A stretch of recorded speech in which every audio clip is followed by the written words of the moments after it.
when the going gets tough. Yes, you are in the right place. I am so super excited that you guys have joined me today. I'm Angela Brown, and I'm here today with Vincent Pugliese. Now, I know many of you have joined us because when the going gets tough as a business owner, it's really easy to stop and say, oh no, what do I do next? And sometimes we second guess ourselves.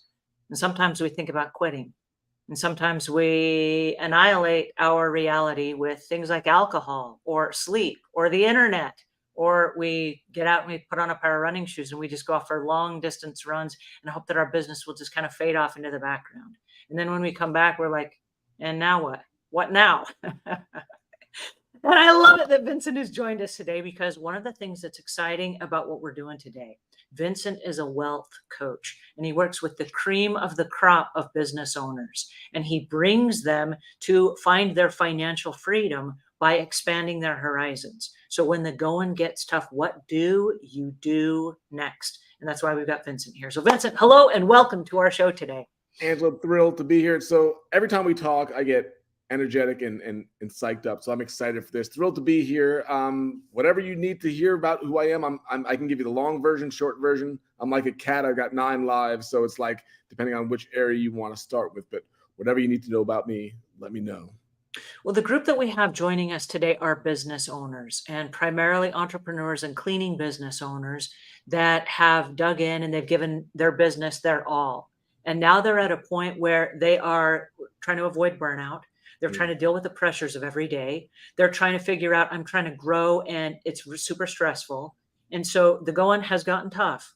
And so tell us about your experience and how and why you deal with these high level business owners, and how maybe we can learn something from you today. Yeah, it's great because it's like so often you're going to see it where exactly what you're describing. There's this burnout. There's this, it's almost like you love what you get started. I'm not sure if anybody relates to this, but you start a business, you don't want to have a job, right? You don't want to work for somebody else. So you start a business, but so often when you start a business without a structure of growth, you're building a business that you essentially just have your own job. And that's what a lot of people find out. Like, wait a second, now I've built a job because the more my business grows, the more time it takes from me. Like, I have to keep doing this work. So yeah, I'm making more money, but I'm spending more time, but now it's getting stressed out. So that reaches that point that you're talking about. It's like this burnout. Like, what, do I keep doing this? Do I have to find a different way? My whole thing, and what I love helping people do, is create recurring online income, because that's truly where you start getting that freedom. Our business is Total Life Freedom, membership freedom. That's what we help people do, create memberships so that they can create recurring online income that instead of doing everything one-to-one, you can do it one-to-many. You're a perfect example of that, right? Coming from the world that you've been in to now how you're able to expand your business, create multiple income streams, create that freedom in your life and that control. I think that's what so many people want. So any answers that I can help with this along the way, it's what I love helping with, because when you see people go from that stressed out point of view, like where they're not spending enough time with their family, where no matter how much they work, they're not making enough money, to actually gaining that freedom, having more time, being able to travel if they want, choosing who they want to work with and who they don't want to work with. That's a big one. To be able to say no to people you don't want to work with, or companies you don't want to work with because they don't align with you. You can't do that when you're stressed out, because you got to just take the work for the money. If you can shift the mindset and realize there's other ways of doing this, and there's other ways of creating income that don't rely just on your time, that was the game changer for us. And that's what we help other people do. I love that. Thank you so much for sharing that with us and for reminding us that there are other options. Now, we asked our audience in advance of today some of the questions that they wanted to ask you. And we had a question that says, how do you stay motivated when things are tough? And this is from Steve W. And I'm curious to know, as a business owner, because you're an entrepreneur and your own business owner for many years. Yeah. And so how do you stay motivated? We've went through this, Steve. We've went through this so many times. And what's nice about the process is each time you go through it, you just gain strength, almost like a hurricane. It's like at the very beginning, it's like, I don't know if I can keep going with this. Like, I don't know if I'm cut out for this. I don't know if the whole thing, I don't know if I'm an entrepreneur. I'm not sure if I'm meant to be a business owner. And I always question that. I'm like, how do you know that? The school system made us go through a process where we don't believe that we could actually control our own destiny. It's like, oh, go get a job. We're going to, as opposed to what if we were trained from the very beginning to be able to run our own thing? That's the way it used to be before, 1800 people had their own businesses. It wasn't a public school system like it is today. So I think we're not strengthened and guided to be able to deal with this. So in the very beginning, I'm not sure how far along you are, but for me in the very beginning, I would question it a lot. I'd be like, this is just too tough. How do I keep going? How do I stay motivated? And Steve, the thing that's really nice is once you figure it out a couple times and you realize I've been through this 3 or 4 or 5 times over the last couple of years, and guess what? I'm not dead. I'm still here and I'm still going. You don't get as demotivated by it. I love the challenge. That's where it comes to now. We always iterate our business. We're constantly shifting and changing. And I don't always call it growing, but I call it evolving. Sometimes I don't want to grow, but I want to evolve. I want to get better, right?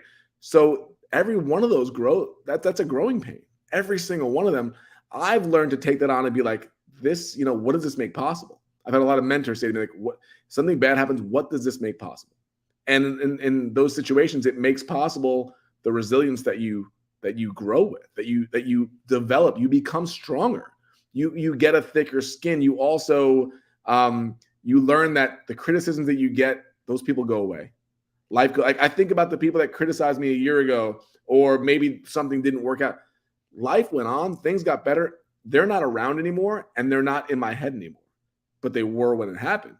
So to realize, always use whatever pain you're going through as a growing opportunity to learn just something a little bit more. Like whatever you're dealing with right now, how do you stay motivated? What are you learning right now in your pain that is going to make you just a little bit better a month from now?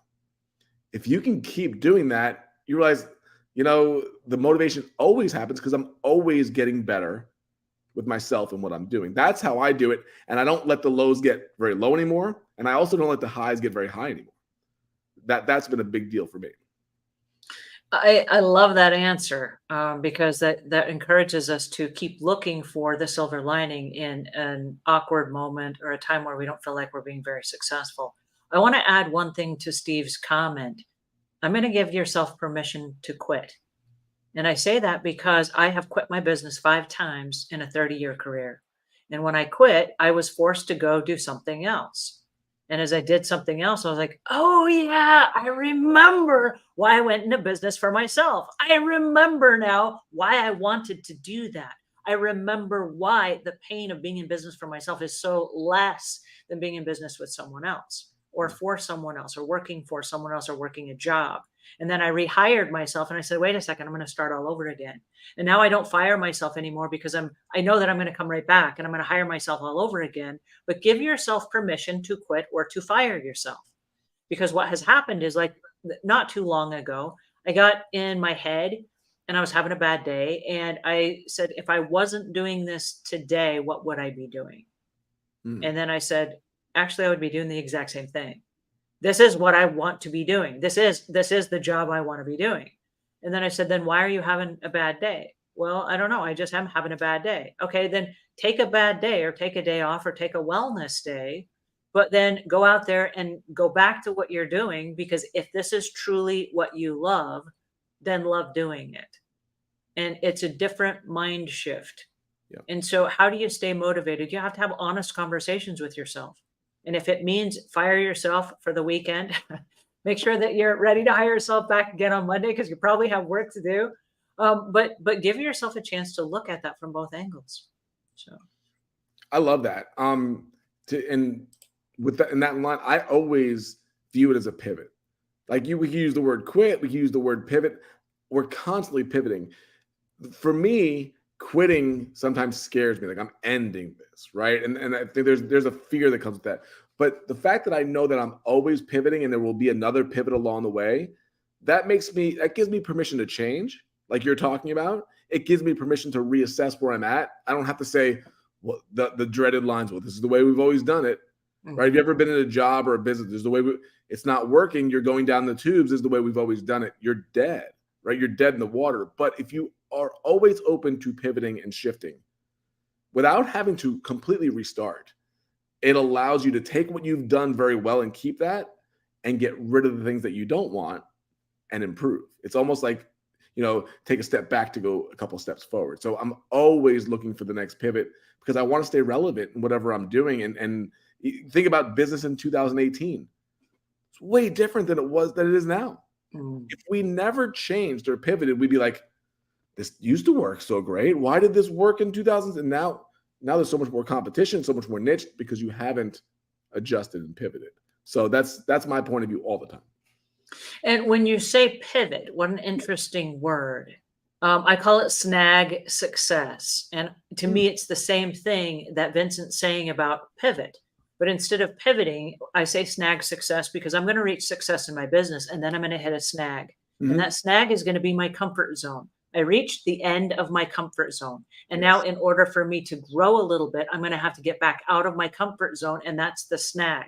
So in order for me to get to the next level of success, I'm going to have to write a bigger check for payroll. I'm going to have to write a bigger check to the IRS, or I'm going to have to go out and buy a couple more cars for my cleaning business, or I'm going to have to go out and run some ads to get more clients or something. There's going to be something that I've gone as far as I can go with the resources and the equipment that I have. And then there's going to be this level of uncomfort and stress, and it's going to be triggered by my not sleeping at night. I'm going to wake up in the middle of the night and I'm going to be tossing and turning and I'm going to be anxious and I'm going to be full of anxiety and I'm going to be stressed out like, oh my goodness, my business is falling apart. Like things are going kaput. Like, heck, what do I do next? And then I go, oh, wait a second. I'm at that level where my business must pivot, as Vincent would say. I love that. Okay. Can we go back? Because I love that because as you said that, I realized we're going through a pivot right now. We're going to a much more niched version of what we've been doing for the last 7 years. And as that was starting, as you say that, I was getting fantastic sleep for 3 or 4 months before that. And then as it started, and as the ideas started coming in, like, this is where we have to go. I started having a lot more conversations, started getting the feedback from it, started getting excited, also started getting nervous, right? Because things are going to shift. And that's when exactly what you're talking about happened. I started having the restless sleep. It was the 2 o'clock in the morning wake up with my mind going, is this going to work? Is that going to work? Is this a problem? Should we stay where we're at? Should we not do this? All the things people go through. And I think you're absolutely right. And I think it's nice to say that out loud because in the middle of the night, we think we're alone. And what I've joked with other entrepreneurs about when I hear that they were up at 3 o'clock in the morning, you should have just texted me. We could have talked for an hour. Because we were all going through it. There almost needs to be a club like the 3 a.m. club. It's like, hey, are you also going through a pivot in your business that you're changing and you're nervous and you're excited, but you're nervous and you're unsure? We're awake anyway. We might not even get back to sleep. Let's chat for an hour and calm each other down because no matter what level you get to, that's the thing that really surprised me. No matter how much we leveled up in our business and our life, that next pivot was still scary. It was more exciting because there is more to lose sometimes, but we had done it 7 or 8 times. So we're going to survive, but it's still scary every single time. And I want people even in the very beginning that never goes away, but the rewards of being successful with this life is unlike anything else I can imagine working for somebody else, in my opinion. Well, you just said the 3 a.m. club, and please don't text me at 3 a.m. I'm not going to respond to any text at 3 a.m. What I heard you say though is have an accountability partner where when you're going through something, you do not have to go through it alone. And that's what mastermind groups and membership groups are all about, is it's having an accountability partner, somebody that maybe it's not the leader of that group, but maybe it's another member of the group where you then are texting them or you're staying in touch with them. And if you have a spouse, I encourage you to have your spouse be that accountability partner where every step of the journey, because what's happening to you is also affecting your family. And so I know, for example, in my business, when I started my business as a cleaning business owner, I started it before I had a husband. And so when I got married, then my husband is kind of marrying into my business. And so I had to say, hey, listen, let's stop and regroup right now. But you are my rock and my encouragement. Yeah. And so I need you to be on board with what I'm doing. And I want to keep you in the loop every step of the way so that as we pivot and we make changes, you get to have a say in it. It's technically my business, but you get to have a say because what I do as part of our family, you're affected by this. And so it's really interesting because like this morning, you talk about you're going through a pivot right now, and that doesn't mean you're not wildly successful. Mhm. As long as we've been in business, and I'm 32 years into the business, I'm going through a pivot today. Mhm. And so this morning, my husband and I went out walking together, and I ran through these are my concerns and my worries, and what are my blind spots, and what is it that I'm not seeing? And he gave me some ideas. And then when I got back to my office this morning and the employees showed up, I believe in transparency to a degree. And so I got my employees together and I said, hey guys, we're going through a pivot. And I want your opinion on what you see from your perspective, because their perspective is different than my husband's perspective, right? So in my head, I've got my own perspective. He has his perspective from a slightly outside perspective, but a family perspective. And how does this affect us in the long run? Then I have the employees who are going to be affected by the extra workload. Totally. How do you guys see this? And what am I not seeing? And we went around the room and everybody got to share what they were most afraid of.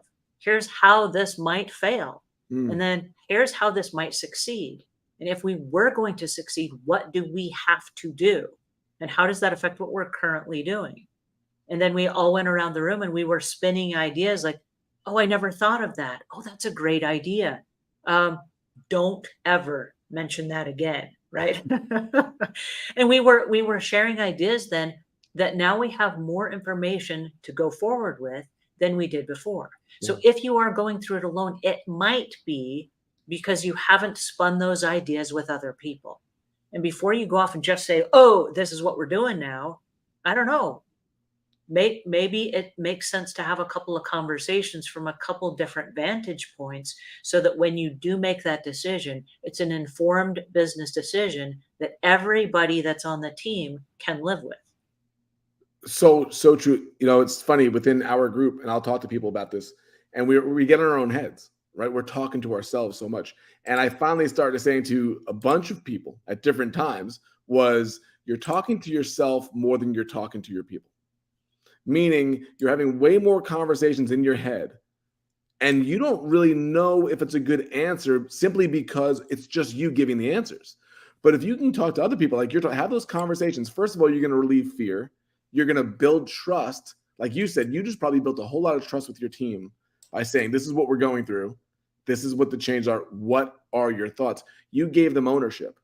And when you give people around you ownership and just the feedback that they can give to you, whenever that's given to me, I feel so appreciative to be a part of it. You might not even take my answer and do anything with it, but you listen to it.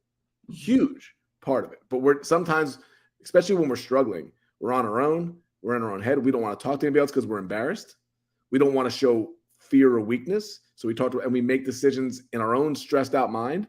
That's when it spirals downhill. That's why, and my wife is accountability partner of mine, but she also will say to me, you got to talk to other people, right? You need a group because it can affect our marriage sometimes if I go to her too much, right? Mm-hmm. We want to be there for one another, but I don't want her to be my only sounding board on business because she's my wife and mother of our kids and we have that life. So I don't want to damage that. It's there, but I got to go to my, my board of directors, as we call it, my groups to be able to get those answers. Well, and that's an interesting point.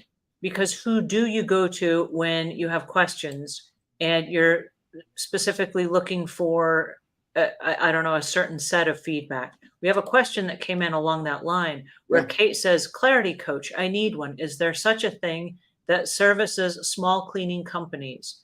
And it's not necessarily small cleaning companies as much as a clarity coach for the topic that you're seeking help for.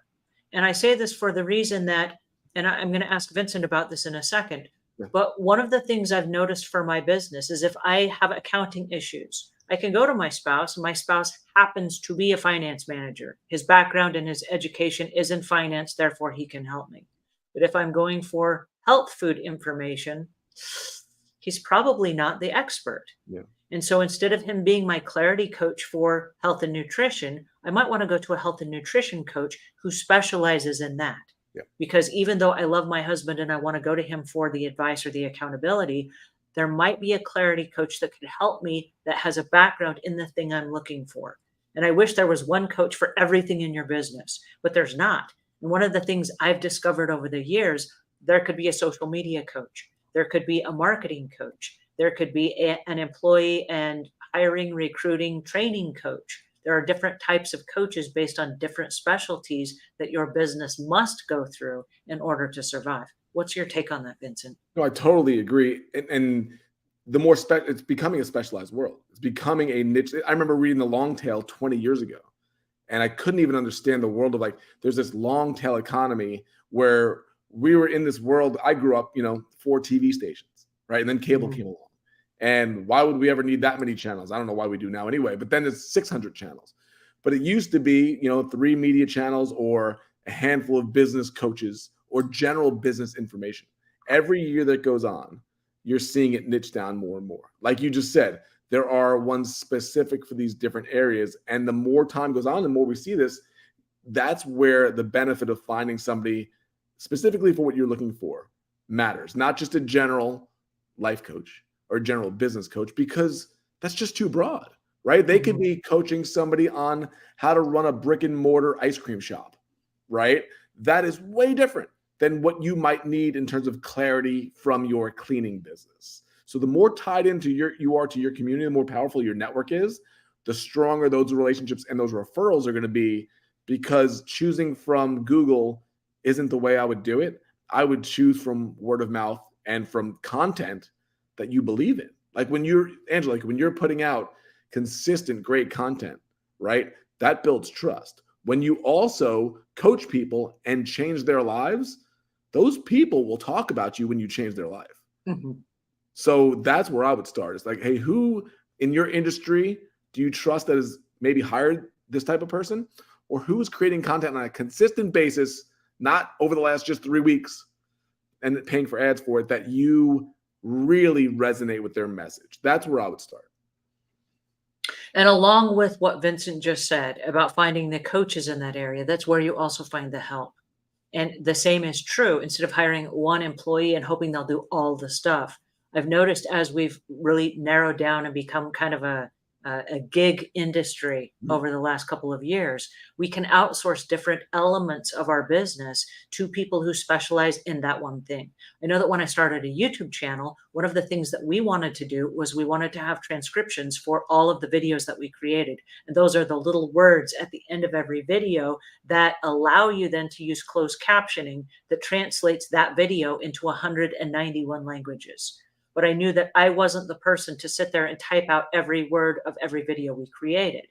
And so instead of hiring an employee and having the employee then try to create a thumbnail and try to upload the video and create the closed captioning and all the things, what we did is we went to the gig economy and we found somebody that specialized in nothing but transcriptions.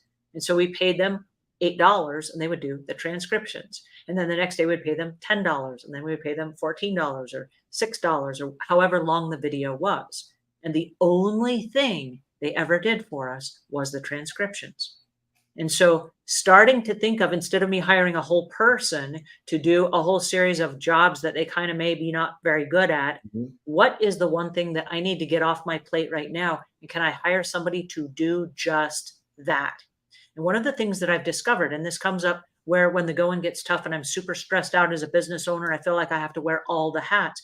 The answer is no, you don't. No, you don't. They have Fiverr. If you don't know about Fiverr, Fiverr.com, it's a gig economy and there are a whole bunch of specialists and they do nothing but that one specialized task. And so for a little bit of money, you can hire somebody to do that one little bitty task and then you don't have to worry about it. And so my question is, what is it that's keeping you up at night?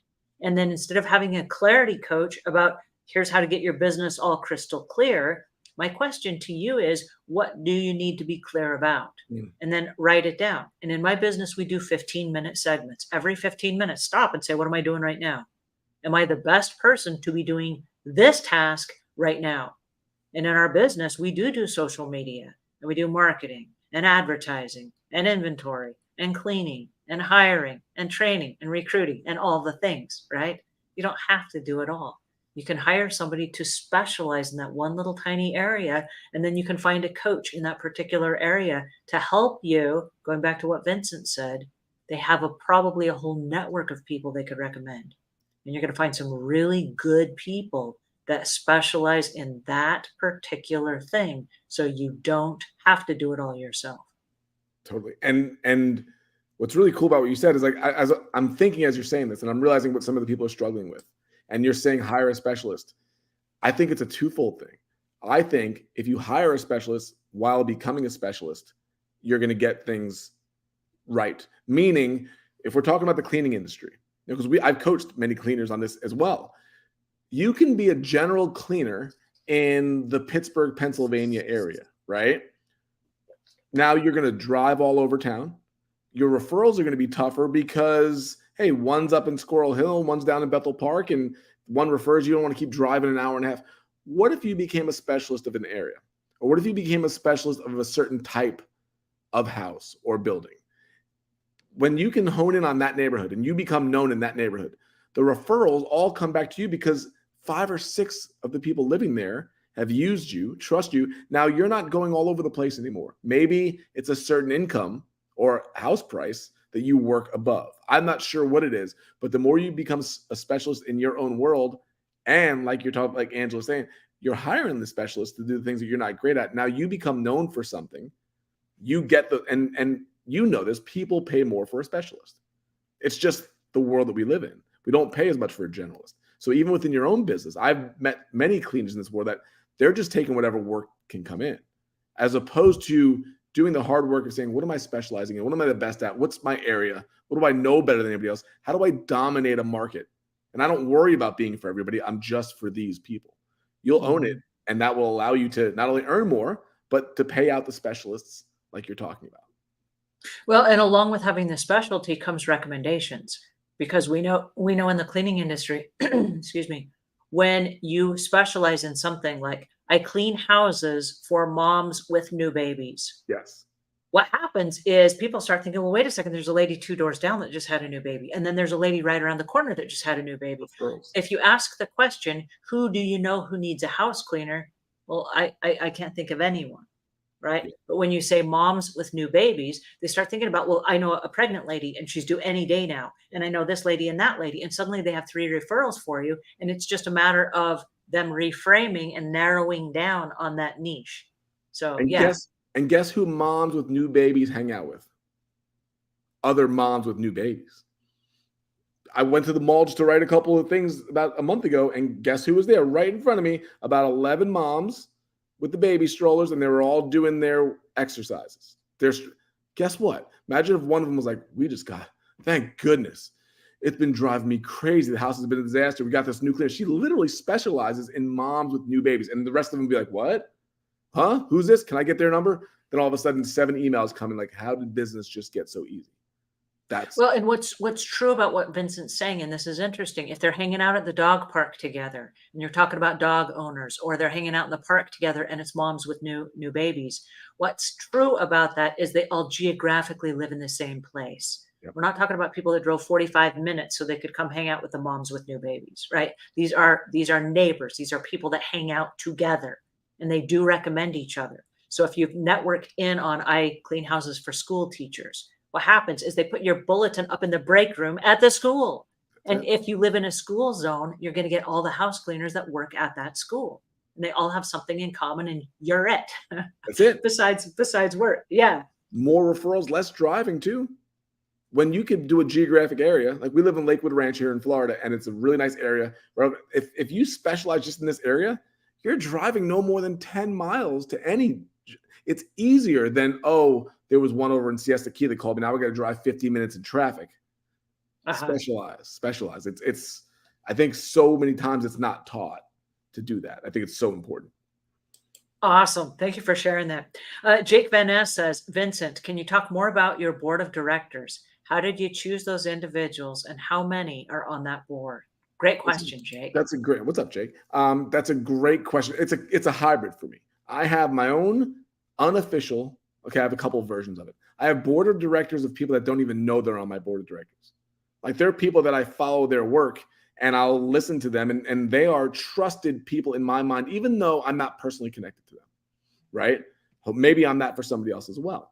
But I also have a group of people that have become trusted in my life over the last 5, 10, 15 years that I always know that I can go to them. Not only can I ask them a real question and get a real answer, but they can come to me for that too. And then I also have groups. I have groups that I join. I have groups that I run. And these are my people. The people that are willing to do, like I just mentioned, what I just described, but also the ones that are willing to invest in themselves. Like I run a mastermind. Jake's a part of our group. Awesome part of our group. But the people that are willing, this is not about the money part of it. It's about the willing to invest part of it. The amount of people that I've had come to me, I've written 2 books, and they're like, hey, can I get on a call with you and talk to you about your book? I want to learn about, they want me to, and I said, spent 2 years writing this book. So you can spend 3 hours reading it and distill all that time down. I'm a very generous person. I would imagine I would vote on myself, but I'm not going to spend an hour and a half on the phone talking about my book that you could read in 3 hours. That's why I wrote the book. Mm-hmm. Right. So people like that are not willing, like I'll give you a story. There's a friend of mine, Bill, he's just a fantastic guy. And he was telling me how he never waits in line when he goes to games. I'm like, what do you mean you never wait in line? He goes, time's too valuable. When I go to the stadium and he's Ohio State, I go to the stadium and I go, I'm not going to wait in line for 30 minutes and miss the game. Time is more valuable than money. So he will go to the front of the line. He'll ask the guy or the girl what they're getting. He'll say, hey, can I buy your food if you get me 2 hot dogs and a soda? And they're like, of course I'll do that. So every time he goes, it costs him a little bit more money, goes to the front of the line. He's very generous, pays for somebody's food, gets his food within 3 minutes. He's in his seat by kickoff. I'm like, that is a metaphor for life in so many ways. I join masterminds. I join communities. I do coaching because I want to pay to get to the front. I was in a mastermind with a guy named John Lee Dumas. He has a podcast called Entrepreneurs on Fire. Every week I get on a call with him and the group and we run through our issues and our problems. And I have somebody who's done all this stuff, who's been through the fire, who's figured it all out, giving me answers in real time to how I can solve it. I get off that call, I implement it for 2 hours, and life and business is better. Or I could have said, that's too expensive. I'm not spending that money. And I could have spent a year trying to figure it out, gotten an answer that I'm not even sure would be the right answer because it was just in my head. Or I can go to trusted resources, invest in that, and do so. So I have board of directors of people that I trust in my life, but also ones that I pay to be around. I pay to get to the front in the business world so I could be around people that are doing it, and it helps me get there so much faster. And I want to add one thing to that for everybody that's on the call that's in the cleaning business and you're working by the job or by the hour. When you're working by the job or by the hour, your time is worth an equivalent of that hour. And I want you to start thinking in the house cleaning business, let me just throw out a number. Let me say you charge $65 an hour. Okay. I'm making this up. I don't know where you live and I don't know the houses that you clean. But if your time is worth $65 an hour, then every hour of your time should be treated as $65 an hour worth of your time. Okay. So if that's the case, then standing in line for a hot dog at a ball game is not worth $65 an hour. So if you can pay $25 and buy somebody else's hot dog and it advances you to the front of the line, that's a great way to invest that money to get your time back. Yep. And so be thinking in terms of how can I invest my money so that my time is worth more, meaning I get more value for the time that I'm spending. And then be very honest with yourself about the time that you're frittering away and wasting. What are you doing that for? And so when you start looking at, I spent an extra half hour visiting with a customer and yay, it was great and everything. And I do that every time I go clean their house, but you're not getting paid for that. What you're doing is enabling the customers to take advantage of you and you're devaluing your own time. And when you devalue your own time in front of your customers, they also devalue your time. And so you're not ever going to be able to charge them more. How do I raise my prices? Well, you raise your prices first and foremost by honoring your own time. Take it back, regain control. And then in Vincent's situation where people said, can I pick your brain? I hate that term, pick your brain. Can I pick your brain free for an hour or whatever? And then, you just give me your free advice. Instead of doing that, invest in someone. Say, can I buy you lunch? Can I buy you dinner? Can I pay your consulting fee? Can I have an hour of your time because I respect your time and I respect my own? What's going to happen is they will also respect your time and then they'll jump through hoops to try to help you. But when somebody says, "Can I pick your brain for free?" You're like, no, you don't value my time and you don't value your own. If you valued your own, you would have gone and read the book. And then when you come to me, you're coming back to me not with questions from my book. You're coming back to me with questions that were sparked from having read my book. And Exactly. now we have a different conversation. Now I want to have a conversation with you because now you're coming at me from a different place. Does that make sense? So if you're going to have a board of directors, my recommendation to you is be really keen on what it is you're looking for. And that goes back to the question about clarity. Be clear about what it is you're looking for. Be Yep. clear about your own focus and attention and your own time frame. So that when you do go to someone and you say, "Hey, I would love to have an hour of your time. How much do you charge? And can I invest in that?" Then make sure that not only are you just buying the time. Okay. This makes me so mad because I'm a really expensive coach and people will buy my time and then take absolutely no action to implement it. And that makes me really mad. Why did I just spend an hour of my time, even if you paid me and you're not going to implement it? So if you are going to pay somebody for for their time, try to implement what they gave you. Even if it doesn't work, try it. Try it and see if it works. Try it and then come back and say, "Hey, I tried it. It didn't work. I have different questions. And I tried it from this approach and it didn't work." Or I tried it and I need more information. What did I forget to ask you? What am I missing? Because now you have somebody, if you come back and you say, "I tried it," they're going to say, "Let me help you again," right? Somebody's going to invest in you because you invested in yourself. Angela, it's the perfect way, what you're talking about, to build a network with high performing influencers. And here's why. If I go to somebody and I say, "Hey, I've been listening to your podcast for 3 years. You're the industry standard. I want to hire you, whether it's group or one-to-one. I want to hire you to do this. Now you're going to teach me what to do." Now, here's what, like you said, some people will never pay. Some people will pay, but they won't do the work. They won't take the action. Here's how you elevate in life: pay, do the work, take the recommendations, make it a success. Now go and make that a success. And now, after you make it a success, go back and give credit to the person that taught you. You know what that person that taught you is going to do? They are going to promote you from the rooftops with their major platform. Why? Because you are a success story in their program. And most people will not. So if you go through that whole process of actually investing in yourself, actually listening, actually taking the advice, doing the work, making it a success, and then saying, "The reason why I'm successful is this person. They guided me." That person who you didn't even know when you first paid them and you looked up to them and you were so admired, they're going to be like, "Come into my world. Let me put your testimonial on my website. Let me put the link to your business on my website because your testimonial is there showing that what I am doing is great." And now all these millions of people who are following you are going to see you on my website. They're going to see your face and your testimonial and your link to your business, and you are going to get such exposure. And then here's the fun part: all of their high profile friends who they run around with in their really expensive masterminds are all going to now see you on that level of where they're at, as opposed to where you first started at the very beginning. Most people, I hate to say it, don't get past that second stage of that. They would rather ask about a free coaching session or a pick your brain session because they don't want to spend money. And I was there, I get it. Then if they do it, like you said, they do it, but they don't do the work. They don't then go make it a success and then give credit and shout about it. They don't do that. Very few people do it, but the ones that do now go from a beginner to now an industry standard. I love that. Oh, that's so good. One thing that I just heard Vincent say, and I want to hang on this for just a second because this is really important, and I don't want us to move on to the next topic without stopping on this. One of the things I just heard Vincent say was that you have to be humble enough to ask for help. And when you are going to a mentor and you're learning from them, you have to be willing to not like, "Well, I already know it all, therefore there's nothing from you I can learn." But I still need help. I'm still learning this. I'm new. I know that when I started my YouTube channel, I didn't want to start a YouTube channel. I did not start a YouTube channel because I want to be a YouTuber. I started a YouTube channel because I was trying, I had a life-changing, altering summer. We had a troubled teenager come live with us, and I had to sell my business because I had to work from home.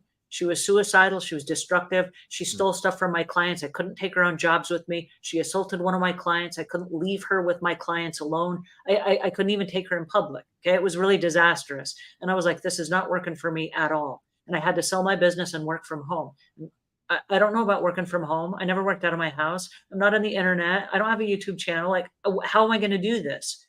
And the quickest, fastest way to get where I was going was to have a YouTube channel and a podcast. And I didn't know how to do that. And when I started creating courses for house cleaners, I didn't know how to do that either. And so I would go into the groups, like there are Facebook groups where there are people who are, support groups for people like me. And I go and I'm like, guys, I need some help.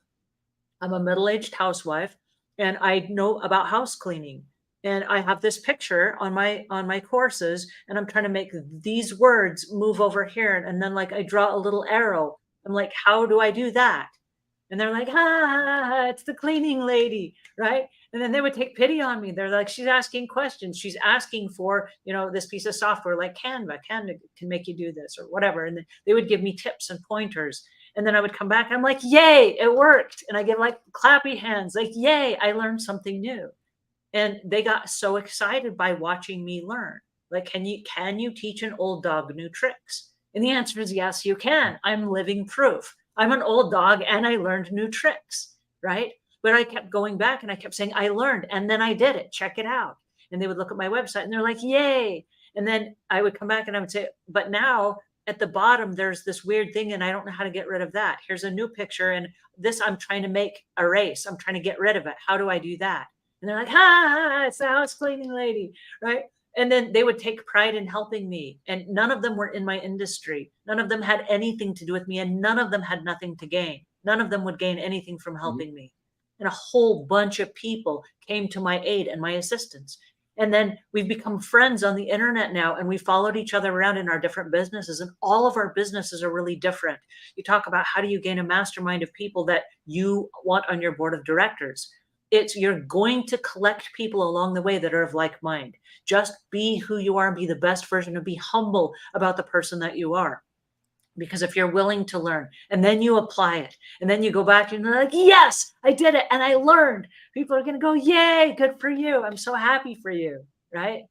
And people are going to want to help you because that's human nature. We love helping other people who want help and who will implement it. Absolutely. But if people come to you and they help you and then you do nothing, you're wasting their time and you're wasting your own. So please don't do that.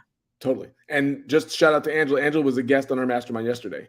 And there were a handful of people that got to ask questions throughout. And at the end, I can guarantee you that if I flash that picture in front of Angela of everybody's face on the screen, the people she would point out most likely are the people that asked questions. Otherwise, she wouldn't. So I have a policy whenever I do anything, if I'm ever on a group call, if I'm ever at a conference, no matter where I'm at in life, I always try to sit as close to the front as possible, if not the front row. And I always ask a question. Always. I will not leave there without asking a question. Some of the greatest advances that I've had in my career over the last even just 10 years in front of people like Seth Godin, these different people because I stood up front and I asked a question, even when I was afraid. But I remember when I first connected with Seth Godin, I was at an event. I didn't even know what question I was going to ask, but I was like, I have to think of something. I have to ask a question. And through the challenge of thinking of what it would be, because I'm like, oh, I don't have a question. Everybody's like, I don't have a question. I thought of it. I had a question. That question led to a communication afterwards, which led to more communication, which led to him endorsing my first book, which was a huge. Wow.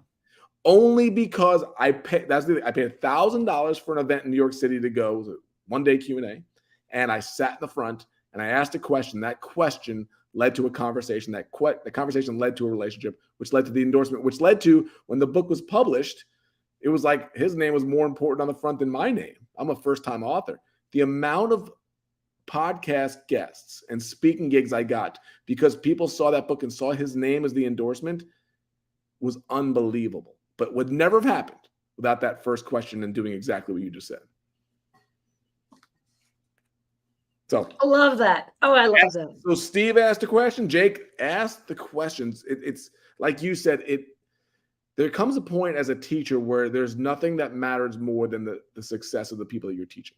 more than the money, more than anything else. So when you see your people succeed, it's the greatest thing in the world. So you can't be helped if you don't ask the questions. That's the way I view it. I want to take this for a second before we move on, because we keep getting ready to move on. I'm like, but wait, there's more goodness here. More. Somebody asked the question about how do you pick up new business, and specifically from the cleaning industry. And I want to hang on that for a second, because just what we're talking about right now, when you ask your current customers as if they were the cleaning expert, like, well, how are you cleaning this bathroom shower now? They're going to start telling you how they're cleaning it. But the reason they're hiring you is because what they're doing is not working. Mhm. But what happens is this, and I want to be very clear about this. If I'm a house cleaner and I come to your house and I just spout off my reasons for doing things, and this is how I clean, that is my data. But if I get the customer involved and I say, how are you cleaning your shower floor now? Suddenly they start talking, and that is their data. People never argue with their own data. So if they will tell you what they're using right now, and they will tell you how often they're cleaning their shower floor, and they'll tell you what they're using, that's their data. Now we have to know just by walking through this logically, but it's not working because here I am and they're trying to hire me to come redo what they're doing, right? But that's their data. So suddenly they've given you all the reasons why you have to come in and do the job. So we talk about how do you close the sale? We close the sale on their data. They're going to give us all the reasons why this is how I do it. And this, I tried this, and then I tried this, and I tried this, and it didn't work. And then you say, if we were to do something differently, what would you like to see? I'd like to see this whole floor be clean and no mold or no soap scum or whatever. Okay, great. I can help you with that. And so now what you're doing is you're taking their data. Do you mind if I tweak it a little bit and we try a couple different things? You've guaranteed them nothing, but what they know is they tried all the things and it didn't work. So now they're willing to hire you, and you've just asked their permission. Will you let me try a couple of things, and we'll see if together we can't get this looking 100%. Now, when you go to close the deal, instead of them going, oh, that's just too much money, which they're trained to do, right? They're now an alliance partner with you because you've asked their permission to take their data, what they've already tried. We don't want to defame them and say, well, obviously that didn't work, right? We want to say, hey, you've tried this and that was a great effort. I really appreciate you trying that. Thank you for sharing that with me. Do you mind if we tweak that a little bit? And together, now together is you're going to come in and do the rest of it, but you're taking their information, you're marrying it with your information. And now with their permission, you're now their new house cleaner. And now together, you're going to get the results they're looking for, right? So it's working with their data. And now what happens is they go out, their shower now will look amazing. And they're going to go out and tell all their neighbors and their friends that they took their data, worked with the house cleaner, and whoa, they got fantastic results, right? Those are the people that are going to recommend you. All right, moving on. We got another question that came in from Michael. And he says, what is the timeline of progress when you first started your company until you got it and became very profitable? This is for me. Yeah. We've had multiple businesses. Is it? I imagine you're talking about the first one or the current. Oh, heck, just give us any business. Tell Okay. us, because every entrepreneur asks the question, how long am I learning? And when is the moment where I got it? Depends. You know, it's like a lawyer answer. The answer is always depend. It depends. You know, it depends on the circumstances. But for me, our first business was the photography business. Nothing what we're doing now. But I was a photographer. That's what I went to school for. That's what I freelanced for in New York before I went back to college. We saw a hole in the industry while being desperate. So our story was this. I was actually probably the top sports photographer in the country at one moment, one international sports photographer of the year.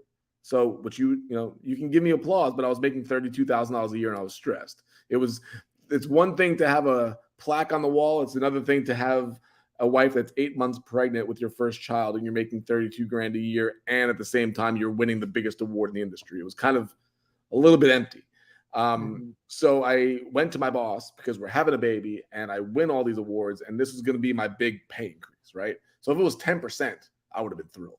Looking back, I laugh thinking about it. I would have been absolutely thrilled. And he said, you've done everything we've asked of you. You've went above and beyond, but we can only give you 3%.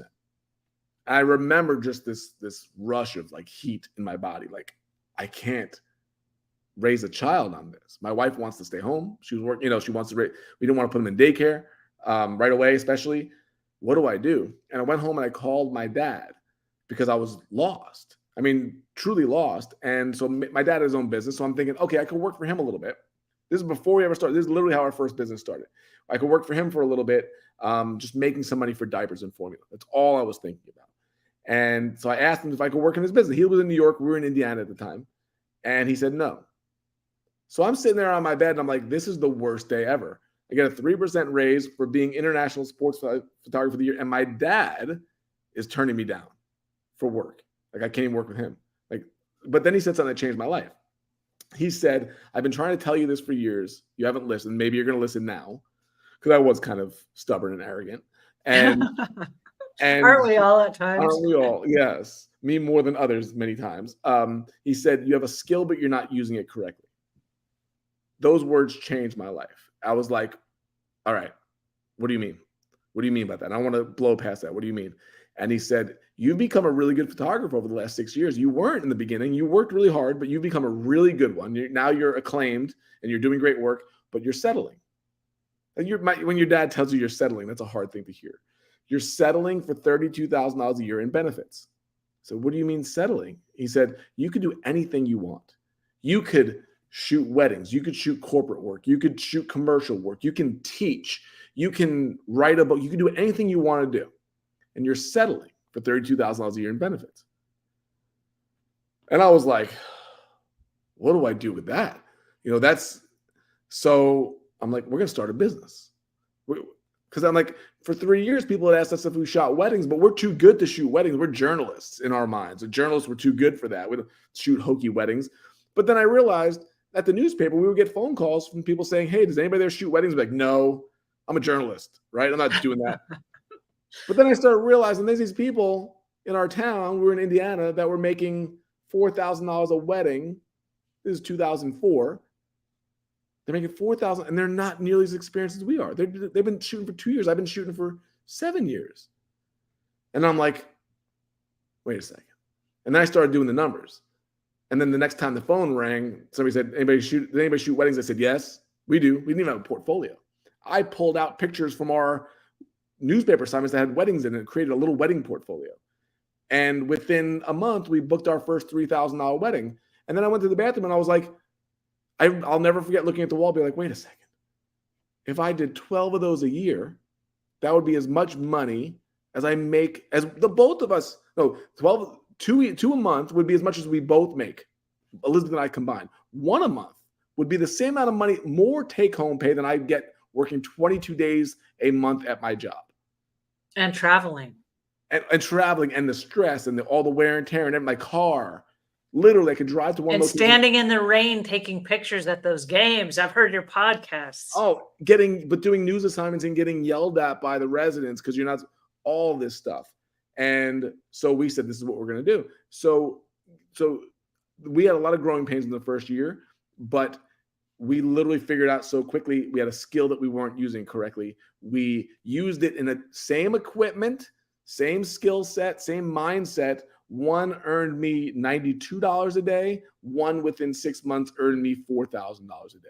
Same exact thing. So our business, it became profitable pretty quickly. Within 14 months, it was a 6-figure business, not knowing business, but we had a skill set that we were able to transfer. And I think a lot more people have skill sets that they can transfer in different ways. It might not be the actual work you do, but it might be your communication. You might be able to relate to people on such a close level because you're just personable that you will get clients over everybody else. People don't realize their own skill sets that they have. Maybe you're analytical, whatever it is, use it in your industry to your advantage and own it. So if you can connect with people, if you can be personable and remember people's names and smile and connect people together and not just going to a wedding, but also be able to suggest, hey, if you put this over there, the lighting is going to be better because of the window. They go, you're awesome. Here's what else we did. We went above and beyond, especially in the beginning. We always did this, but What we learned was this. Here's how you stand out in your own industry, at least for us. We noticed in the wedding photography industry that the standard, now in the cleaning business, there might be a standard that you go by. This is what everybody does. Well, we said, screw the standards. We're going to do it our way. We're journalists.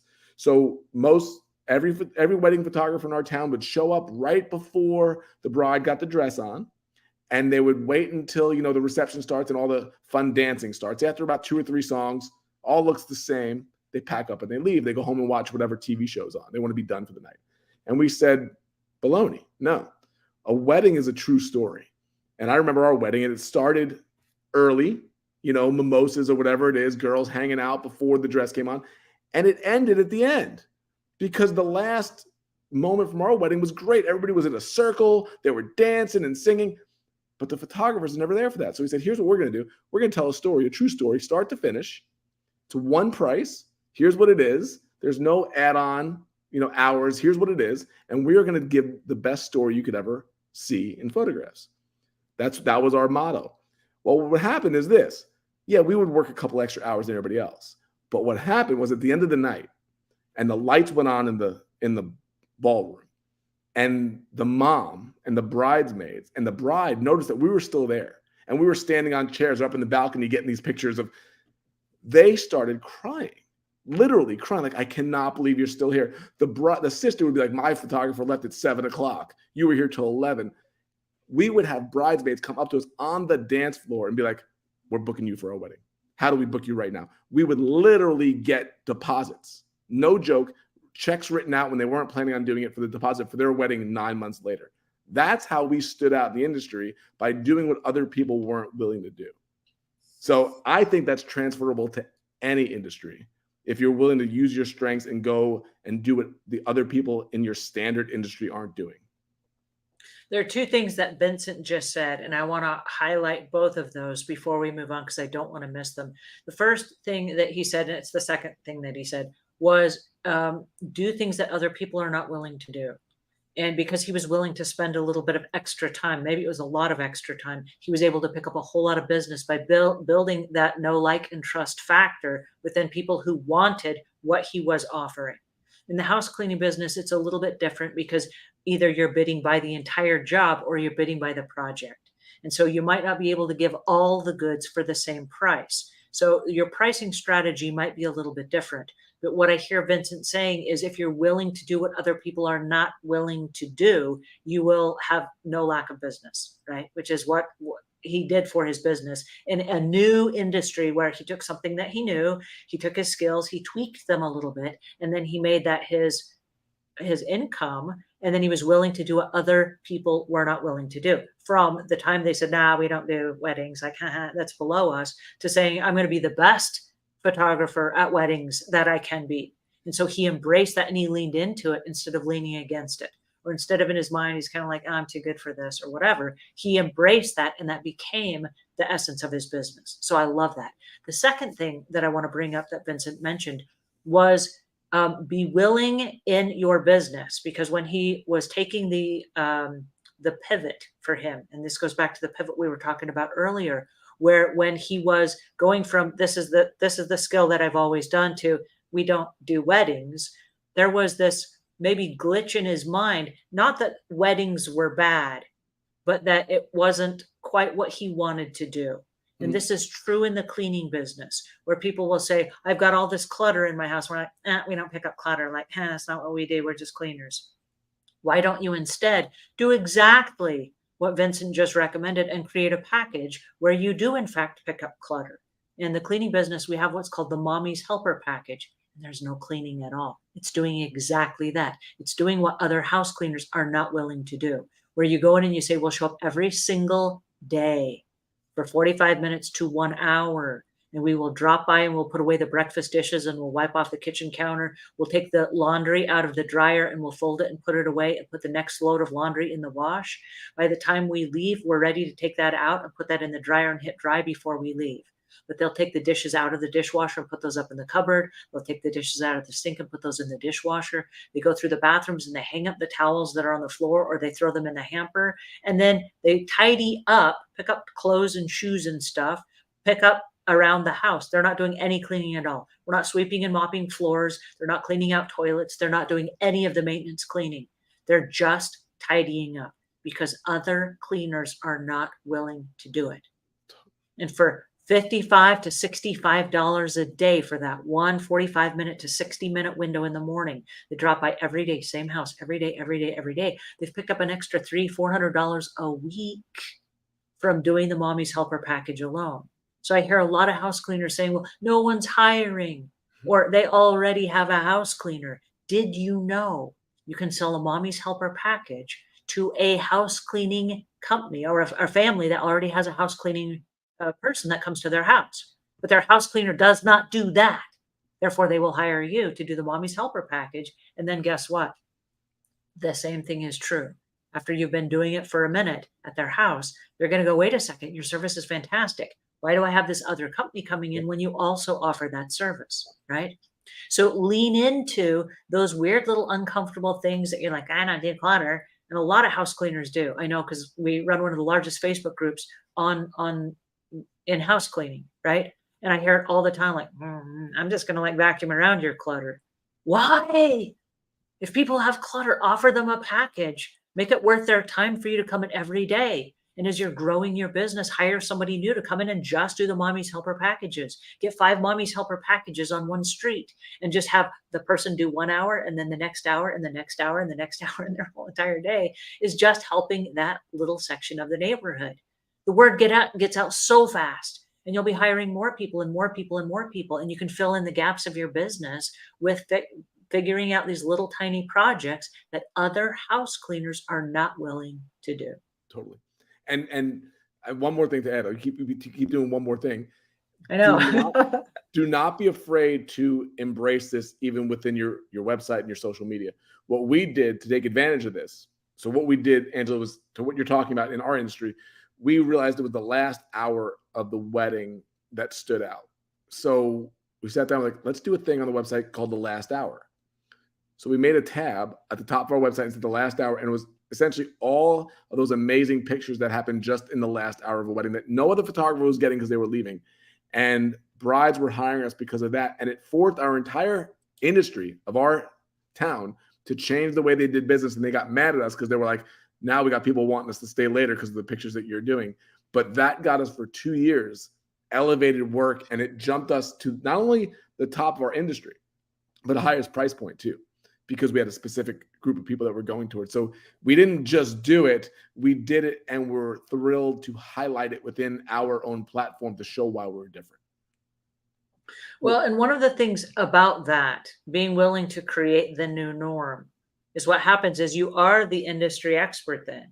And everybody starts turning their head going, oh, there's Vincent and his company, and they're doing something that we're not doing. And if we're going to compete, we have to do the last hour. Like, drat Vincent, he just changed the new norm. Yep. And that leads us to our next question, which is, how do you build a business with so much competition? And how do you transition from solo cleaning to hiring someone?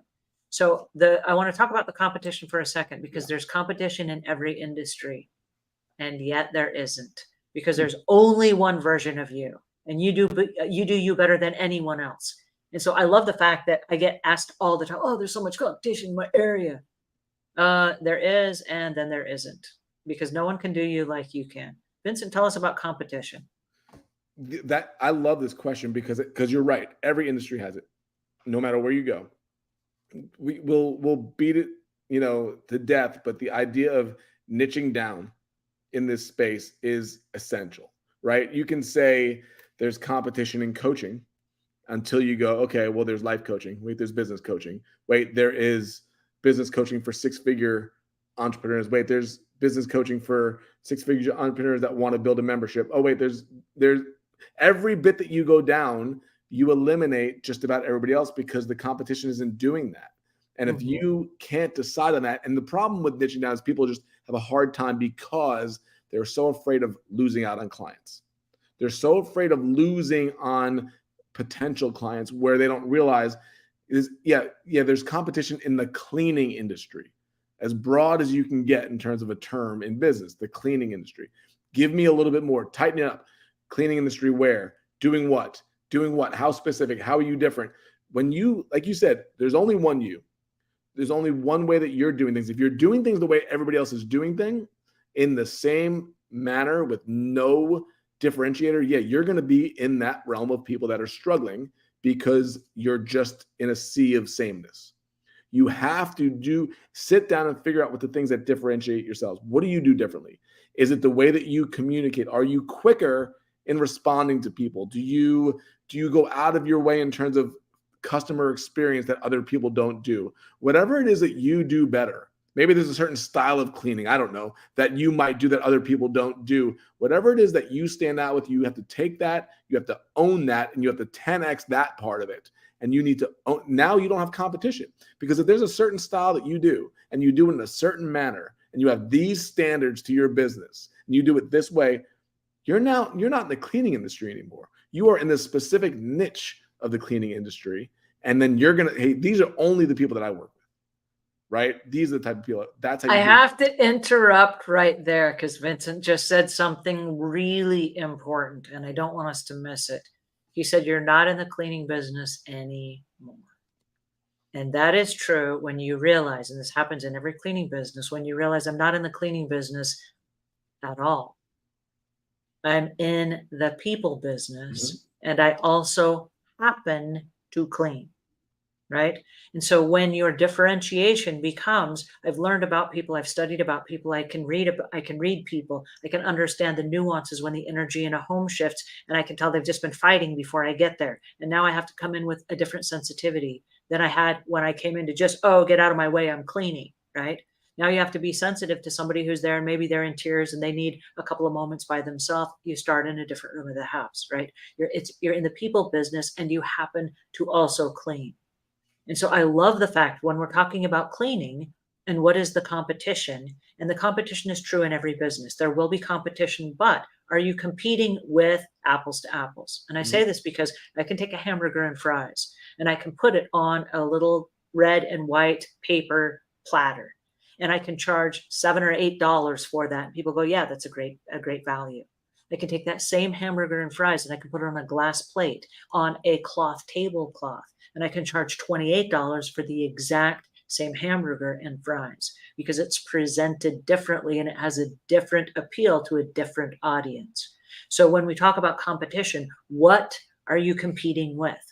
We have in parking lots, we have like a McDonald's, for example, and that is not going to be the same audience as the Cheesecake Factory, for example. It's two completely different audiences at two different price points, two different budgets. And while the food is different, the meal is the same, one meal or two meals a day for that person, right? Somebody's going to go eat lunch and they're going to choose one or the other. They're still going to eat. And so therefore, a lot of people will say, well, why would you think that there's even business at a restaurant if people can cook food by themselves at home? Well, I don't know. That's a great question. Why don't we all eat at home only ever and never go out to eat again? But people are willing to pay a lot of money to go out to restaurants now because they're looking for an experience. And so why would people hire a cleaner if you can clean your own home? Well, the answer is a lot of people do clean their own home, but people will hire you because they want an experience. So when you're talking about competition, what are you competing against? And are you providing the McDonald's experience? Or are you providing the Cheesecake Factory experience?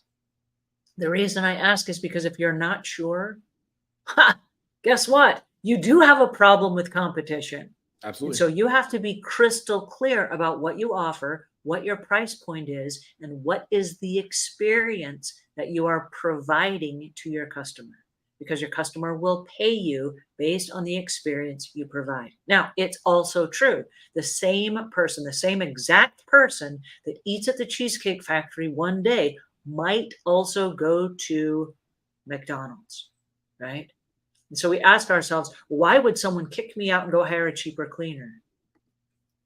Good question. Did you give them reason to come back to you? Or did you give them reason to go look for the cheaper burger? What's the answer?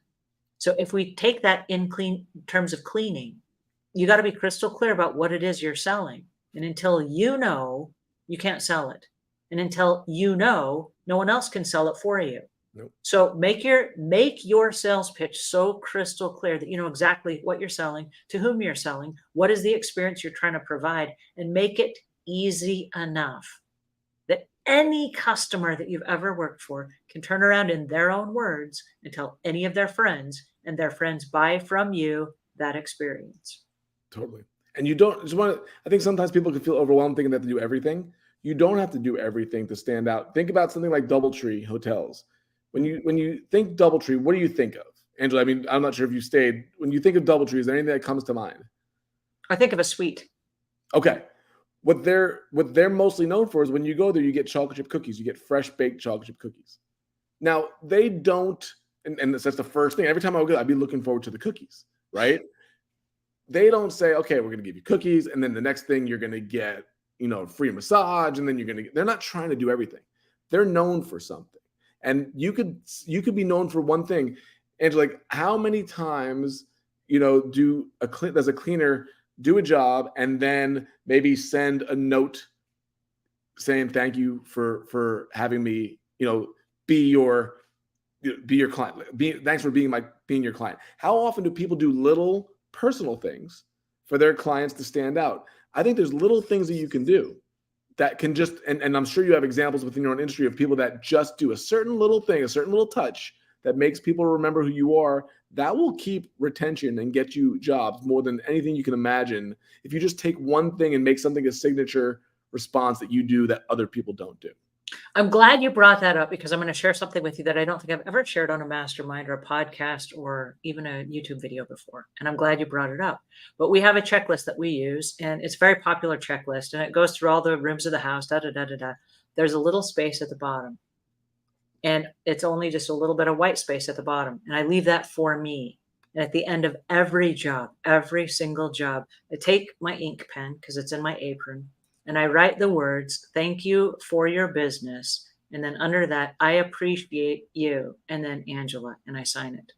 Knowing that lots of house cleaners don't say thank you for the business, but I do appreciate their business. The next thing I know is right next to that note, wait a second, check it out. It's my QR code. And if you look at the QR code and you happen to scan it, it takes you to my website where you've got all the stuff that we do for a living. And all of our training and certification. And our ratings and reviews and all the goodness that's going to validate why you hired us in the first place. And I happen to know, because I planted seeds when I did my walkthrough, that I said, I'm going to leave one of these worksheets with you every time I come to clean. Knowing that you're probably going to get a whole stack of them. But here's the thing. When a neighbor asks you, hey, who do you use as a house cleaner? You're just going to come inside and you're going to get them one of your old worksheets. You're going to say, this is the lady that I use, and here's all of her contact information at the top, right? And I plant that seed so that when they do give that to their neighbors, that the neighbor at the bottom, and it says, thank you for the business. Now they know how I treat the customer. They know the services that we offer. Oh, wait, that QR code is still there, right? It's my best sales and marketing approach. But that little tiny handwritten note, thank you, I appreciate you, is at the bottom in handwriting. So we've got all of the printed stuff, but in handwriting in my blue ink. And I've signed each one of my my checklists, because I was there. I took pride in my work, and I'm leaving saying I inspected my work. And you can count on it being 100% perfect. There will be no callbacks from today's work. I did my best.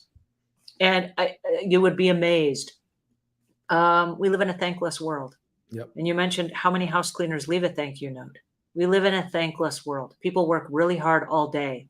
Nobody thanks them. Nobody appreciates their work. So true. So if somebody came in and said, hey, wait a second, I appreciate your business. What? You're the house cleaner. I appreciate you. You don't appreciate me. Oh, yes, I do. Because you paid my car payments, or you paid for my braces, or you paid for my kids' education, or you paid for whatever it was, right? I do appreciate you. Yep. And I think that's so overlooked in every industry. I mean, I really appreciate you bringing that up. I think it would change retention rates in every business. The amount of people I know that won't go back to restaurants, leave memberships, leave masterminds because there's just zero appreciation or even communication of like, how are you doing? Just a personal reach out. It is so undervalued in this, and it takes so little time. We're all buried on our phones, but we're all forgetting to respond back to messages. But they're right on our phones. Oh, I'm busy. It's right in your phone. It comes in, you swipe past it while you're watching the video. Whereas if you just thank them or just check in with them, if I can tell you from, we talk subscription, memberships, stuff like that, that's my world.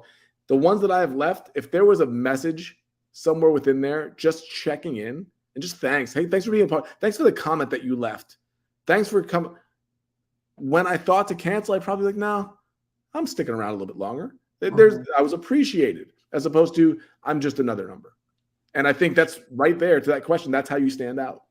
Well, speaking of appreciation, we have so many folks that have joined us today that have said really kind comments. Yes, that's me. I help people and I will. Extra personal like helps. We've got Steven Severson saying, great insights. Thanks for doing this. We have Priscilla that says, I just love you too. This is life coaching on level. I love this. You guys have just said so many nice things today, and I appreciate you jumping in. Alex says, I think to offer my clients water before cleaning or in the middle of cleaning, especially when I'm cleaning a business and cleaning during business hours, then I discreetly start back cleaning again. I love that. That's just going the extra mile and helping a little bit. Yeah. So thank you guys for your notes and your comments. We've got a really great turnout here today, and I appreciate you being here with us. I know a lot of you have submitted your questions in advance, so I want to get to as many of those as we can. We're going to go as fast as we can from now through the end and answer your questions. If you have new questions or if what we're saying triggers a new question, go ahead and throw that in the notes. Add a cue to the front of it so that we can pick it out real quick and we don't miss it. One of the questions said, what are some marketing ideas to grow new clients? And this is from Jamie C. I'll let you take that one, Vincent.